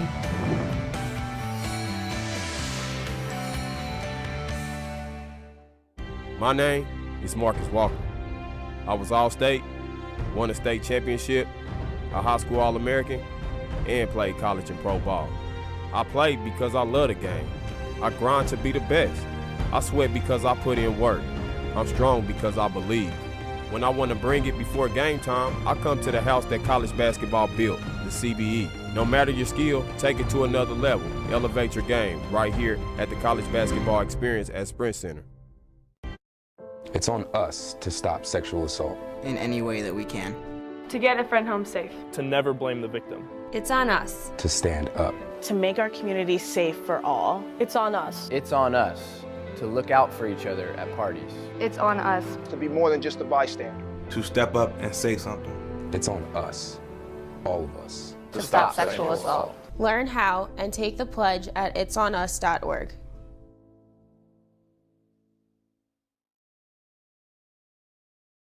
We've got more schools than Division I, more fans than Division II, and more upsets than March Madness. There's 800 programs with over 11,000 games leading to 2 national championships. And we've been covering it all for over a decade. From Eastern to Occidental, from Puget Sound to Piedmont, from Southwestern to the University of New England, and from Hope to Calvin. Nobody covers Division III basketball like we do. We're at D3Hoops.com at www.d3hoops.com. Welcome back to Hoopsville, everybody. Hope you're enjoying the show. If you got questions for us, just a heads up. One more segment with an interview, and then we'll wrap up the show about 5 minutes or so. Talking, I'll answer some questions. I got one on the email I'll certainly answer. But if you have questions or for us or our guest, our final guest, you can email us, hoopsville at d3hoops.com. You can also join us on Facebook at facebook.com/hoopsville. We're live streaming the show. Simulcast of it. You can also tweet us at D3Hoopsville, hashtag Hoopsville. I think I mentioned that. Email us, hoopsville at D3Hoops.com. That's how you do it. Little bells and whistles adding to the show. We're trying to have a little more fun with this as well. All right, so let's talk about the East region in men's basketball. I think it's a fascinating region this year. St. John Fisher, despite maybe not the best start, is probably a scary team, especially if they get the right matchups. They're better than I think people expect. Rochester, I've always said I think is better than people thought after what they lost from last year. Going to be pretty good. I've also been high on Skidmore, still voting them in my top 25, which if you have missed during this show, I have finally gotten it out and tweeted about it. But Skidmore has also taken 2 tough losses on either side of the holiday break. The first loss coming right before they took the break. Maybe not all that surprising. It was against, at then, number 2 Middlebury, certainly a good team. Second loss, 3-point loss to Guilford, a team that in the top 25 preseason we all thought pretty highly of. Now, not so much. So what's going on? Well, you know how this ends. We always go to the Hoopsville hotline, and joining us is a friend of the program, Joe Burke, head coach of Skidmore. Coach, thanks for taking the time, sir. Dave, thanks for having me, my friend. Appreciate it. All right. So, listen, lost to Middlebury. It doesn't blow me away because I kind of half expected it. I know you guys fought in that one. Tight first half. Second half was a little bit more in Middlebury's favor, but not a bad outcome. This Guilford one, if you had asked me in early November, I would have been fine with it. Now I'm a little sketchy about it. Is this just one of those where we've heard it already on the show and we talked about the Vegas Classic? Coming off the holiday break, just a little bit sluggish? Well, I think it's a combination of things. First off, we don't make any excuses. You go down and you I'm giving you Guilford. A chance. You go down and this is part of the reason I do this. If you look at our track record over the years, we go places and play teams on their court. Yeah. I think where we're at as a program now, we're getting everybody's best shot, and I expected that from Guilford. Look, they got great history in that program. Like you said, they were a preseason top 25 team. That's why we scheduled the game. You go down there off a 3-week break. You haven't played a game in a while, and you got to get off an airplane, and you're going into a tough environment. So you go in there knowing you're in for a battle, and it was a great game. I think they're pretty good. Like, I know they've had a couple tough losses, but I think they got some pieces that I'm sure they're going to figure it out in the end. So am I discouraged that we did not come away with the win? Yes, but at the same point, we got everything I needed out of that trip. We got a lot of great bonding. We had a great trip. We got a chance to practice at UNC and Duke. We traveled around a little bit. We got some good practices in. We faced some adversity. We were down a couple guys on that trip, and the game was back and forth. It was a very, very tightly contested game. And sometimes in those games, as I tell the guys, you got to win by 20 to win by 2. I thought we played well enough to win. They made a couple really big shots at the end of the game, and we walked out of there, unfortunately, with the loss. But again, I'm not discouraged by it at all. Would I've loved to win the game? Absolutely, but I think that's a game that if you look at the end of the season, I don't really think that game hurts us.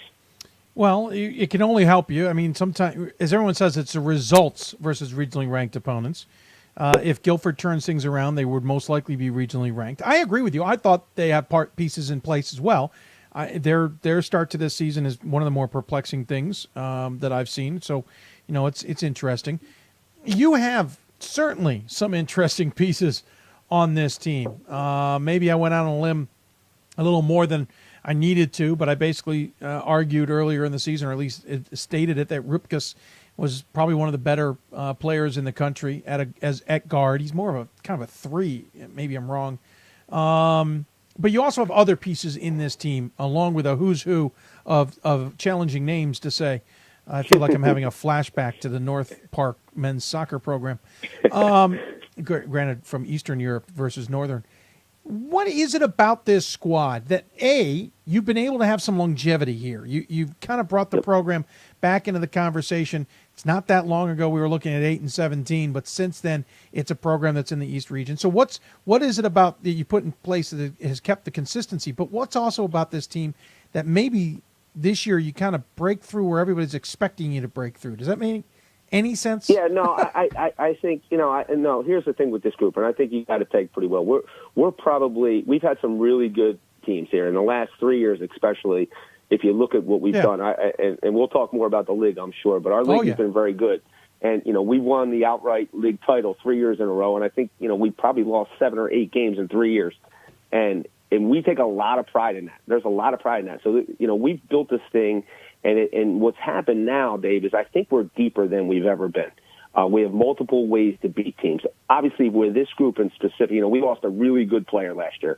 Alden Maduladen was a great player. He was our first All-American in program history, and he was a closer, to be quite honest with you. He was a guy, when the game got tight, the ball was in his hands, and he had to make the decision. So that's the little things we're trying to adjust to. Do we have plenty of good pieces? Yes, but now filling those roles and making those adjustments, it's a big part of that. And, a lot of it starts, obviously, with number 10, Ed Rupkus. I mean, and you're not going to get an argument from me. I think the kid's the best player in the country. If you look at his numbers and what he does for us, I mean, I don't know. He's a guard, and he could play the 2. He could play the 3. If I needed him to play the 1, he would play the 1. He can guard all 5 positions. But, you look at his statistics across the board, David, over 50% shooting as a guard, over 50% from 3, 87% from the foul line. And what he's really done individually is he's gotten better sharing the basketball. Assists we talked about in the offseason for him for taking another step is sharing the ball and getting his other teammates involved, and he's done that. And, the supporting cast is great. I mean, we added a transfer, DP Yilgip, and I know his family so well. His brother was my first recruit to Skidmore, and I recruited him coming out and took a Division II scholarship and decided to transfer. But, between him and Jack Byrne, Pat Gallagher, Chase Tall, Jack Morrow, I mean, those guys are all mainstays for me. I rely heavily on them in their leadership and their ability to contribute every single game. So we really have evolved. And then we have some good young guys. I mean, our two freshmen are really good. One quite hasn't gotten to the floor yet, but you'll be hearing the name Noah Marin for a while, Dave. He's an exceptional freshman. He's a special athlete, and he makes plays at this level that you just don't see. I know you and I have talked quite a bit off air over the years, especially in the off season, and I know you've had an affinity for the last few years of the program, and especially this year's squad and what it brings to the table. And I almost feel like sometimes you raise your expectations pretty high for good reason, and you hope they live up to them. Yep. It's going to be a tough question for you, but has the team lived up to the expectations the last couple of years, or do you feel like you've fallen just a little bit short? I think, people ask me, well, how do you judge your year? I always judge my year on, did we get the most out of this group? And I can honestly say, should we have gotten to the Sweet 16? If you look, the last 3 years, we're a possession away in probably each one of those games from going to the Sweet 16. Last year we're up 5 on Babson with, 4 minutes to go.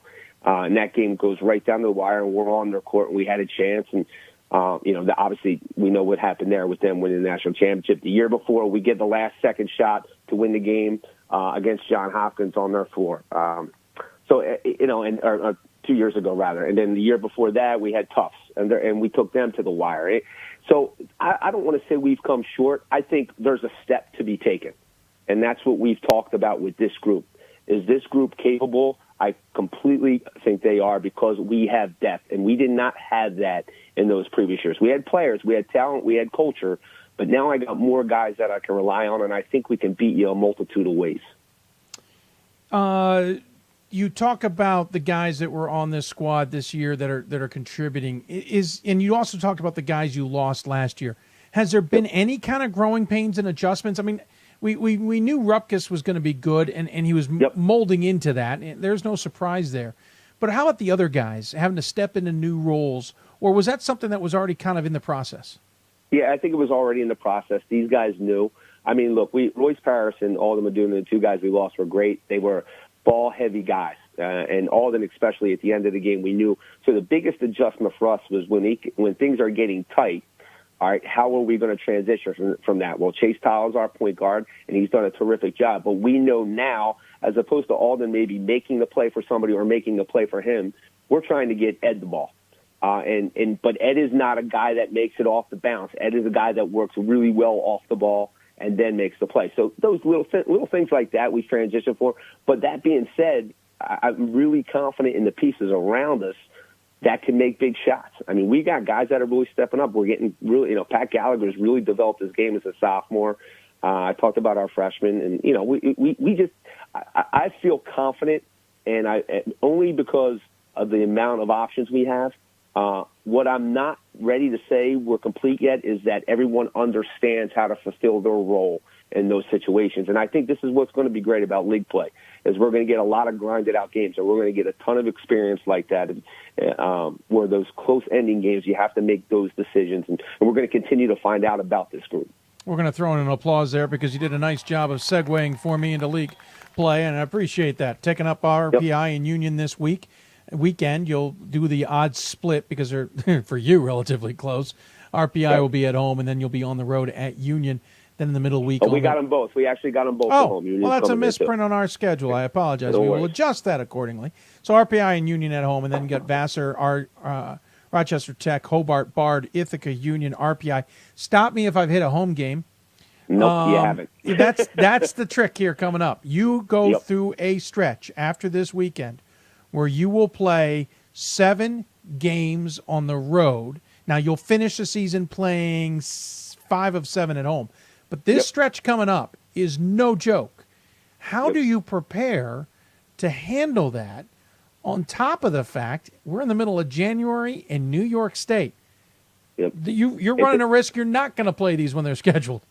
No, it's a grind. And you add to that they're back-to-back nights. Right, exactly. Which our league does, which I think people... With travel between. Yeah, and it makes it tough. I think people kind of like when they look at our league, they don't realize the difficulty of that. You have to have a lot of things going your way. You got to be playing well. You got to be healthy. How you prepare them? You prepare them by taking them down to Guilford and playing games like that on the road. And that's what we've always done. If you look, last year we went out to UC Santa Cruz. We went out to Worcester the year before that, Concordia the year before that. All that stuff, I think, helps you, Dave. Our league is very good. It's very balanced. RPI's coming in tomorrow night. They're playing as good as they've played in years. They got really good pieces. They're I believe 7-2 at this point with some good quality wins. Union's coming off an NCAA tournament bid last year, so they feel good about themselves. And then, like you said, you go on the road for 7 straight, and you got to be battle tested, and you got to be ready to win. That's why we've taken a lot of pride in what we've done in this league, because it really is competitive. It's been a multi-bid league. We have a ton of players. You add Ithaca in the mix. I mean, Ithaca has great wins. They're off to a really, really hot start. I mean, like I said, RPI is playing really well. Hobart's got some great wins. So our league is tough. And when you factor in the travel, the Friday, Saturday, you got to be ready. So that's why I really feel good about our depth and what we can do. Yeah, you talked about the conference RIP, as you mentioned, 7-2, along with Ithaca. You guys are at 6-2. RIT is sitting behind at 4-5. Hobart's 6-3. They had a nice start to the season, if memory serves, as well. Actually, they did with the win over St. John Fisher, though the losses to Brockport and Union certainly had some people shake their heads. All right, so you talk about this conference in the battle. Let's talk about the region a little bit at this point. You and I have had this conversation. I've had this conversation with a number of East Region coaches. The region isn't as deep as it has as its glory days, let's call it. It feels top-heavy. How is it? How do you need to prove yourselves outside of what you need to do in the NCAA tournament? What does this region need to do to prove themselves from the outsider's point of view that it is as good, or is the reality you're just not as great as other regions and you're going to have to ride the waves of one or two top teams? Well, I don't buy that we're not as great. I think there's some really, really good teams out there. I think, how are we going to earn that respect? Well, I think a lot of that is based on history, to be honest with you. I think you look in what Rochester has done historically, St. John Fisher has done, what we have done. You come off our league, which had we had 3 bids last year, Dave. That's a big deal. Yeah, that was pretty insane. That's a big deal. That's a big deal. And so from a national perspective, that's got to carry some weight. I think people are starting to understand the grind that you go through. But, again, if you look at it right now, maybe no one has separated themselves, but I think you can look at it and say maybe there's a good 6 to 8 teams out there that are very talented, that if they're clicking at the right time, which is I think we're one of them, in February, they can make a deep run. You asked me the question before, do you think you have a national championship contender team? I do. And the only reason I say that is because I know how close we were the last couple of years, and I know what this group's capable. Will we get there? Well, that all depends on the coaching. You know what I mean? If the coach can get them there, we'll be in good shape. But but honestly, I just think, the league will stand on its own. Our league will stand on its own. Our region, I really believe, will hold well. I think we do have some good teams in the region, and I think you're gonna find that as the league as the year goes along, the numbers, those win totals are going to go up, and then people will maybe look back and say, okay, you know what, this region is a lot stronger than people think. Well, listen, Rochester got to the Elite Eight, knocked on the door of the Final Four. We're a darn good team last year. Granted, different than last year. We know St. John Fisher had a tremendous season last year, though different than last year. You guys knocked out by Babson in a game that you fought them to the end. No knock there whatsoever. So certainly I'm not saying the East region isn't good. We've had some really good teams at the top, but it's not as deep. It doesn't feel like it's as deep as some other regions or as it has been in the past. The SUNYAC hasn't lived up to expectations more times than not. Good conference, don't get me wrong. Yeah. Great conference. It just hasn't done what we expect. I guess that's kind of where I'm coming from. Yeah. Well, and I'll say this to you, too. I kind of feel that, though, about some other regions, too. Oh, I just you're think not the only one. Absolutely agree. I think there's a little more parity, in the East. And, I think the landscape has changed a little bit. I think there's more good teams and more teams that are capable now. And, I'm not sure. I don't get to follow the Midwest as much, but I just know from the East and the Mid-Atlantic and that these teams are like I look at Guilford, like maybe their record isn't what it should be, but they're talented, man. Would you be surprised if they went on a great run at the end? Yeah, I wouldn't.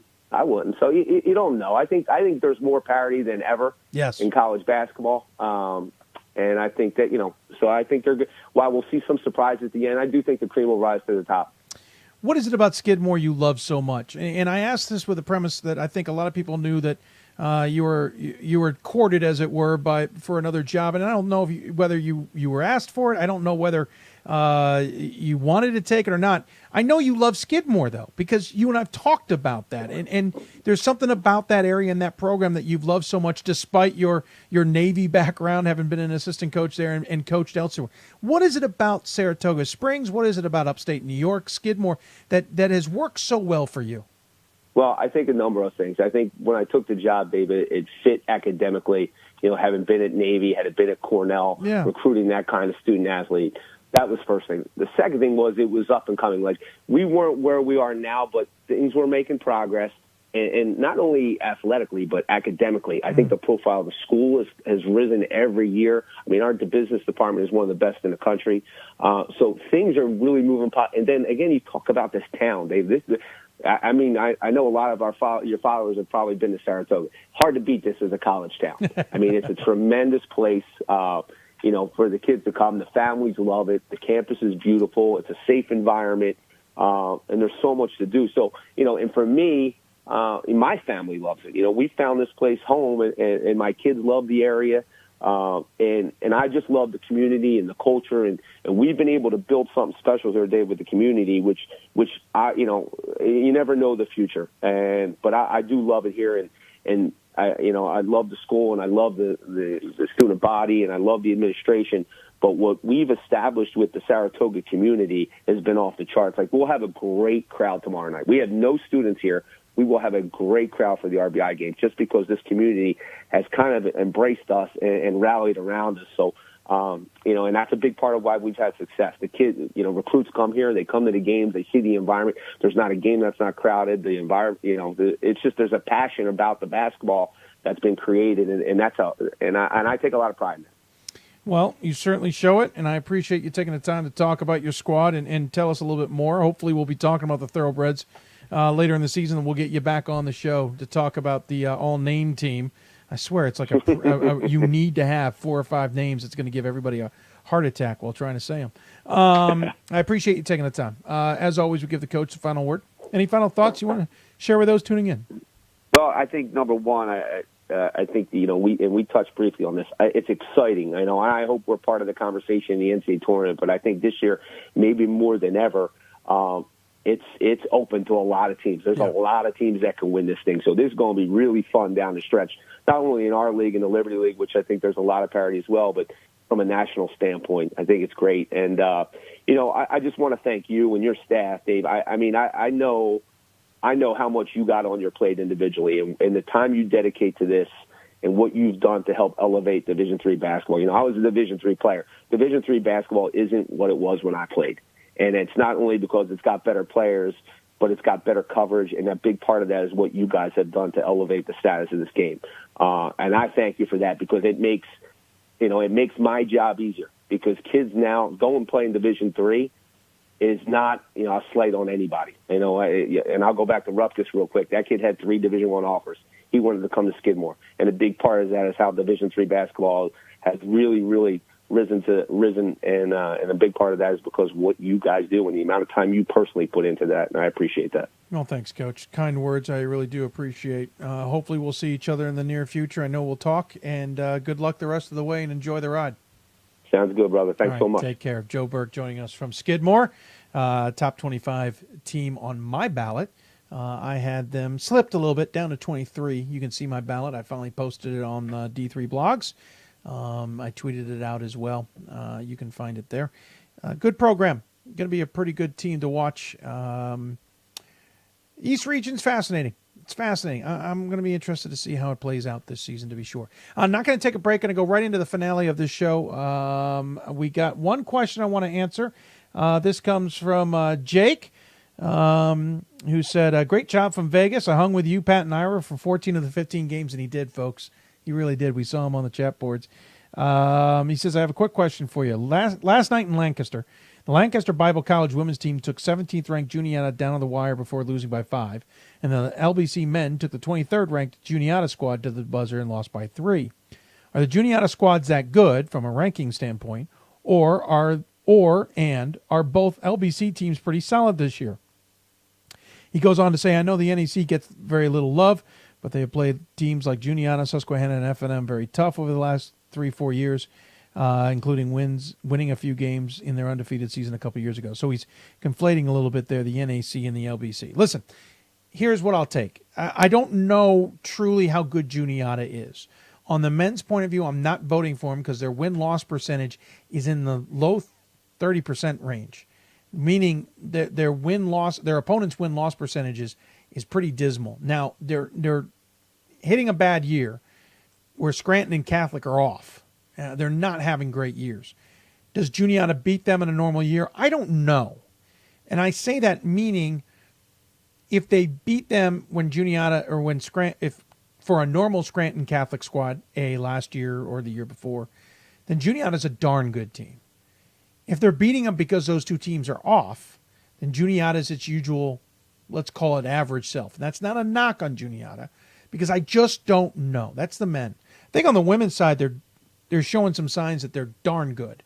But if you look at the men for Juniata, I think it's to some degree, at least for me, confusing. They don't have a lot of wins against opponents with winning records. Their wins, look, for example, they beat LaGrange by 11 to start the season. LaGrange is 5-6, usually maybe a little bit better. They beat W&J. They're 1-11. Not the best of seasons. We mentioned Scranton. 70-44 was the victory there. Scranton's 4-8 this season. Carnegie Mellon's okay. They got a win over them. They're 4-7 though. Randolph-Macon. Now that's a win for Juniata that I'm at least looking at. Randolph-Macon is 9-3 this season, having a pretty good year. So that's one on Juniata's men's side that I go, okay, interesting. And then they've got the win over Lancaster Bible. Lancaster Bible this season 8-4. So, it's hard to gauge. Now, they play Catholic coming up this Saturday. That'll help us a little bit. Catholic seems to be at least a little bit better than they were to start the season. But Catholic, do not kid yourselves, is not the same team, at least from what we're seeing as we've seen in the past. They're 6-6. They lost their last game to Widener after being on a 4-game winning streak against Gallaudet, Gettysburg, Vassar, and Ursinus. They had lost 4 out of 5 to Sales, Drew, Stevens, and Maryland. Granted, the Maryland game doesn't, well, it actually counts for Catholic this season. So hard to gauge what Juniata's men are really like. On the women's side of things, and I'm going to get to the other answer to this, they are 12-0. And again, the men are undefeated too. Don't get me wrong. The men are 12-0 as well. The women are 12-0. The win over Dickinson, not bad. Changing coaches there at Dickinson. I'm not sure how much that's affecting things. Randolph-Macon's an okay win. The win over Scranton looks darn good. The Scranton women have rebounded from that. That's their only loss of the season, 11-1. So it kind of gives you a better idea of the Juniata women's program. They beat Delaware Valley. That's not bad. So I think on the women's side, we know a little bit stronger that they're a solid program. And they're having a really good season. The men's side, I think, is just too many questions. Juniata, until today, had never been ranked in the top 25 in the men's basketball. So I think a lot of questions for Juniata. I'm not voting for Juniata on the men's side because of that win-loss percentage that has me concerned. It doesn't mean when I see them in a week that I don't change my mind. I will see them play Goucher on next Wednesday and may very well change my mind on what I think of Juniata. Hint, hint, we may have them on the show tomorrow, a week from tonight, as a result of that as well. So, listen, let's watch what happens in the next week or two to truly understand Juniata. Backing into Lebanon to Lancaster Bible, we know Lancaster Bible has had some good teams. The problem is they do play in the NEAC, and nothing against the NEAC, but I have said it in the past, it is not one of the better conferences in Division III. The bottom and middle have not been good. The top has always proven itself. Morrisville State has proven itself 2 years in a row, got to the second weekend of the NCAA tournament. Lancaster Bible certainly represented itself well in its undefeated season before losing in the second round of the NCAA tournament down at Catholic against Worcester. The top of the NEAC always seems to rise to the challenge. It's everybody else who doesn't. And the drop-offs are pretty significant. And it makes it hard to truly understand how good an NEAC team could or could not be. The bottom's not good. The middle's average at best. The top is usually what shows, but they have to go through a lot to prove it. Lancaster Bible might be back in the conversation on the men's and women's side. They've had good teams in the past. They kind of ebb and flow. Hard to say. I will also say looking at things from a one-game perspective is impossible, and it makes it for top 25 voters very difficult to say, hey, so-and-so beat so-and-so. Okay, but there's a lot of other games that need to figure that out. You could have a bad shooting night. You could have a bad result in one. Case in point, Whitman beat Ohio Wesleyan at the D3Hoops.com Classic in the finale of the event. Awesome game to every nth of the degree. Terrific Division III basketball game. Whitman wins in part because Ohio Wesleyan got cold in the second half, especially from deep. It's not the only reason Whitman won, but I can't go and extrapolate more from that than that. It was two teams at that moment in that arena at that time playing a game in which the first half Ohio Wesleyan kept up its hot shooting ways and seemingly couldn't miss, and in the second half went cold. You could argue Whitman could have still won it by coming back despite that. You could very much argue they couldn't have won that game if Ohio Wesleyan had kept shooting like that. But I can't then extrapolate that and look at the whole season and say Ohio Wesleyan or Whitman goes and let's say Ohio Wesleyan beats Wittenberg, then Wittenberg would automatically lose to Whitman. I can't say that Whitworth, let's say they knock off Whitman this season for some, and splits this year, that Whitworth would automatically beat Ohio Wesleyan. That's where things get a little trickier. So looking at it one point of saying Lancaster Bible is equal to Juniata in men's and women's basketball because of that one result is tough to say. That's where you kind of say, what happens if they play 10 times? How many wins would they get? I think in this case, at least on the women's side, I think Juniata wins 7 or 8 out of those 10, maybe even more than that. On the men's side, I don't know right now. My instinct says 50-50, maybe Juniata 6 of those, 7 of those, depending on how good Lancaster Bible is. But that's where things get a little bit trickier. By the way, Vegas Classic, awesome. One of the best D3Hoops.com's classics we've had. It worked out. We had some wonderful matchups. Yes, Ramapo went 0-2. But against, Central was even a pretty good team. We didn't have a dud of a game. Yes, we had one game which wasn't as close as we'd hoped, but we didn't have any duds. Stevens Point, though, I don't think is going to be battling for the top of the WIAC, despite the fact they went and upended, was it River Falls last night? Still proved that they are darn good defense. I just don't think they've got the firepower to play 40 minutes. You've got an Ohio Wesleyan team that just ran out of gas. They're dangerous in the NCAC. Axelrod once again proved to me that he's one of the best players in Division III this year. It's going to be hard to argue otherwise. Tim Howell is pretty darn good for Whitman, but Whitman as a program's good. I was more impressed with Butler. I was more impressed with Stewart. I was more impressed with other guys on that squad than I was with Howell. It's not a knock on Howell. Howell's bar is already pretty darn high. But the scary part about Whitman is, except for Howell, everybody comes back next year, including 2 guys who are out with injuries right now. They reportedly will come back next year. Ramapo, struggled, but maybe they'll learn from that. On the women's side, Amherst trying not the best scoring game in the world. 24 points in the first half for trying, 12 points total in the second half. Shows you how good that Amherst defense is. But Amherst also couldn't score a ton because they struggled against that trying defense. We really had a great event. And if anybody's interested, I saw the initial list, those who've committed, those who are interested in next year. Let us know. We will get you in touch with Sport Tours and get you out to Vegas. It is an outstanding event that keeps getting better. More and more teams want to challenge themselves, and I'm thrilled at what we had this past year. I want to thank Ira Thor for coming out and helping Pat and I put that all together. I didn't end up doing any interviews. That's not the end of the world. You all hear me a lot on the air with this show doing interviews, so it keeps things fresh in case I ever have to go back and interview somebody.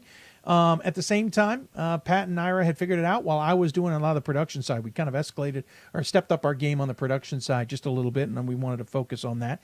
I will say we talked to nearly every head coach or a student athlete from every team. We missed out on Wartburg, and that was simply because we just had our blinders on. They slipped past us. It was too bad. I would have loved to talk to Coach Paith to follow up on our conversation earlier. Did not talk to Stevens Point. I will leave it at unfortunate situation where we thought we had it dotted, I's dotted, T's crossed to make sure we could talk to either Coach Semling and or a student athlete. It didn't work out. Declined to have that interview. So be it. We will move on. For those of you wondering about the investigation, it continues. The NCAA and Stevens Point continue to talk. Who knows when this is going to be wrapped up. Honestly, don't plan on talking about it much more until we finally get a result from things. It is, at this point, talking into an empty closet. There's nothing to talk about. We have nothing to find, and there's nobody really listening outside of yourselves, and I got nothing new for you. But Stevens Point, I thought, at least played pretty well while out there. Hats off to the student athletes, to be sure, and hats off to all the student athletes out there. Finished a crazy month for me, D3 Cornucopia month, as I called it. Started with soccer, obviously basketball throughout the season, with the Stag Bowl in the middle, or throughout the month, the Stag Bowl in the middle, and then finishing with the D3Hoops.com Classic. Of those three events, I saw 29 teams representing 27 institutions. Chicago and Wartburg were the only repeats. Chicago on the men's and women's soccer side. Wartburg with the Gallardi, and then showing up, or not showing up, but being in Vegas for the D3Hoops.com Classic. Otherwise, everybody was their own entity. Wonderful event, wonderful month. Exhausted, though, to be honest with you, but I had a lot of fun doing it, and look forward to the future as well. And we hope you enjoyed the broadcast as well, and we hope to find ways to do them even better. Double check to make sure that I haven't seen any other questions. Let's see here. Thank you, Jake. Appreciate the kind words from you. I'm making sure. I know there were some questions rolling around sometimes on the streams, but I don't see any, so we'll leave it at that. My top 25 from this week on the men's side is out. You can go read it. It's a little different this week. I didn't go into any capsules on each team because there's just going to be too much to do. A lot of thoughts, to be honest with you, coming out of things. You know, I saw a tweet earlier, and it was actually from yesterday, but it got retweeted during the show that made me chuckle. And this is going to be reasons why top 25 voters want to kill themselves sometimes. Where is it? Darn it all to heck. Just give me, here it is. So our good friend Bob Quillman tweeted this yesterday. So Wash U blows out Illinois Wesleyan at Illinois Wesleyan. Augustana blows out Wash U at Wash U. And Illinois Wesleyan blows out Augustana. Yeah, it's that kind of season, folks. So I'm voting for Augustana number 2. I did not move them per their loss to Illinois Wesleyan because everybody else freaking lost. I don't know where else to move them. I can't move them down and replace them with anybody. I didn't move Wash U despite their loss to Augustana. And I haven't voted for Illinois Wesleyan yet because there's some other factors in there, like they lost to Emory. Oh, wait. No, Emory beat Emory. I apologize. They beat Emory. But they have other results in there. But I kid you not, if you look at my blog, you'll see just some of the snippets of the teams I'm not voting for.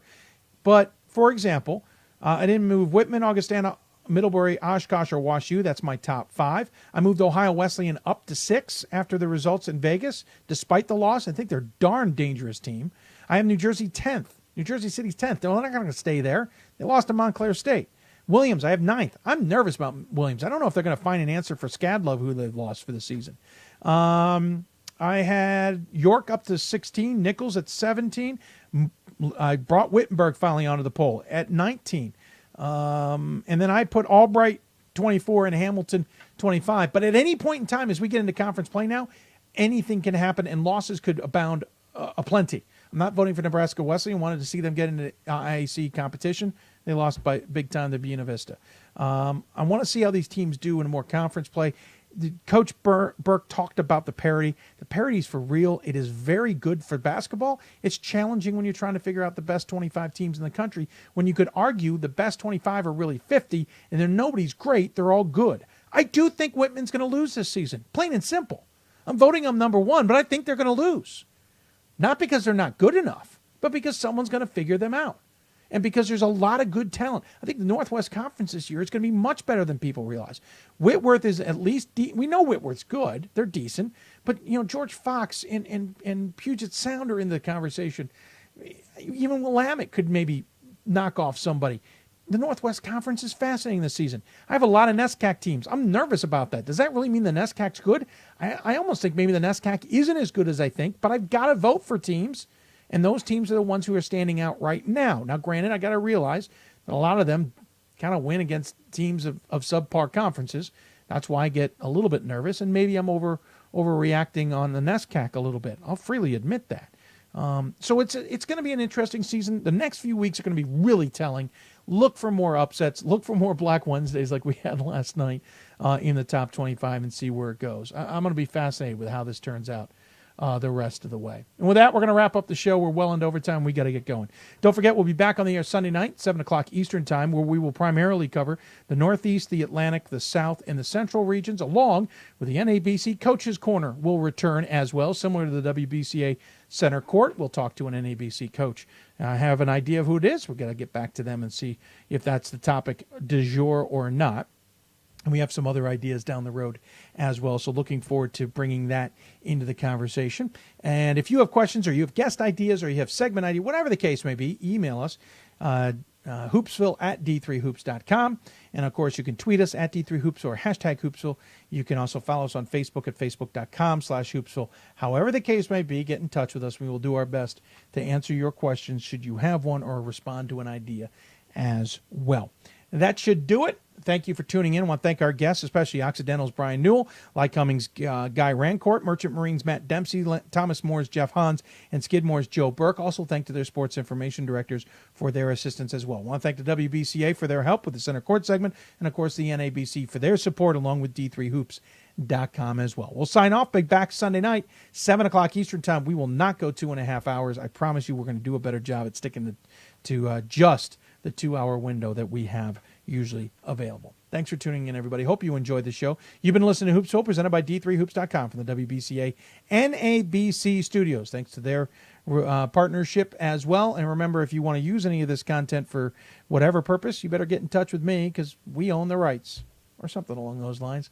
Thanks for tuning in, everybody. We'll see you back here on Sunday night.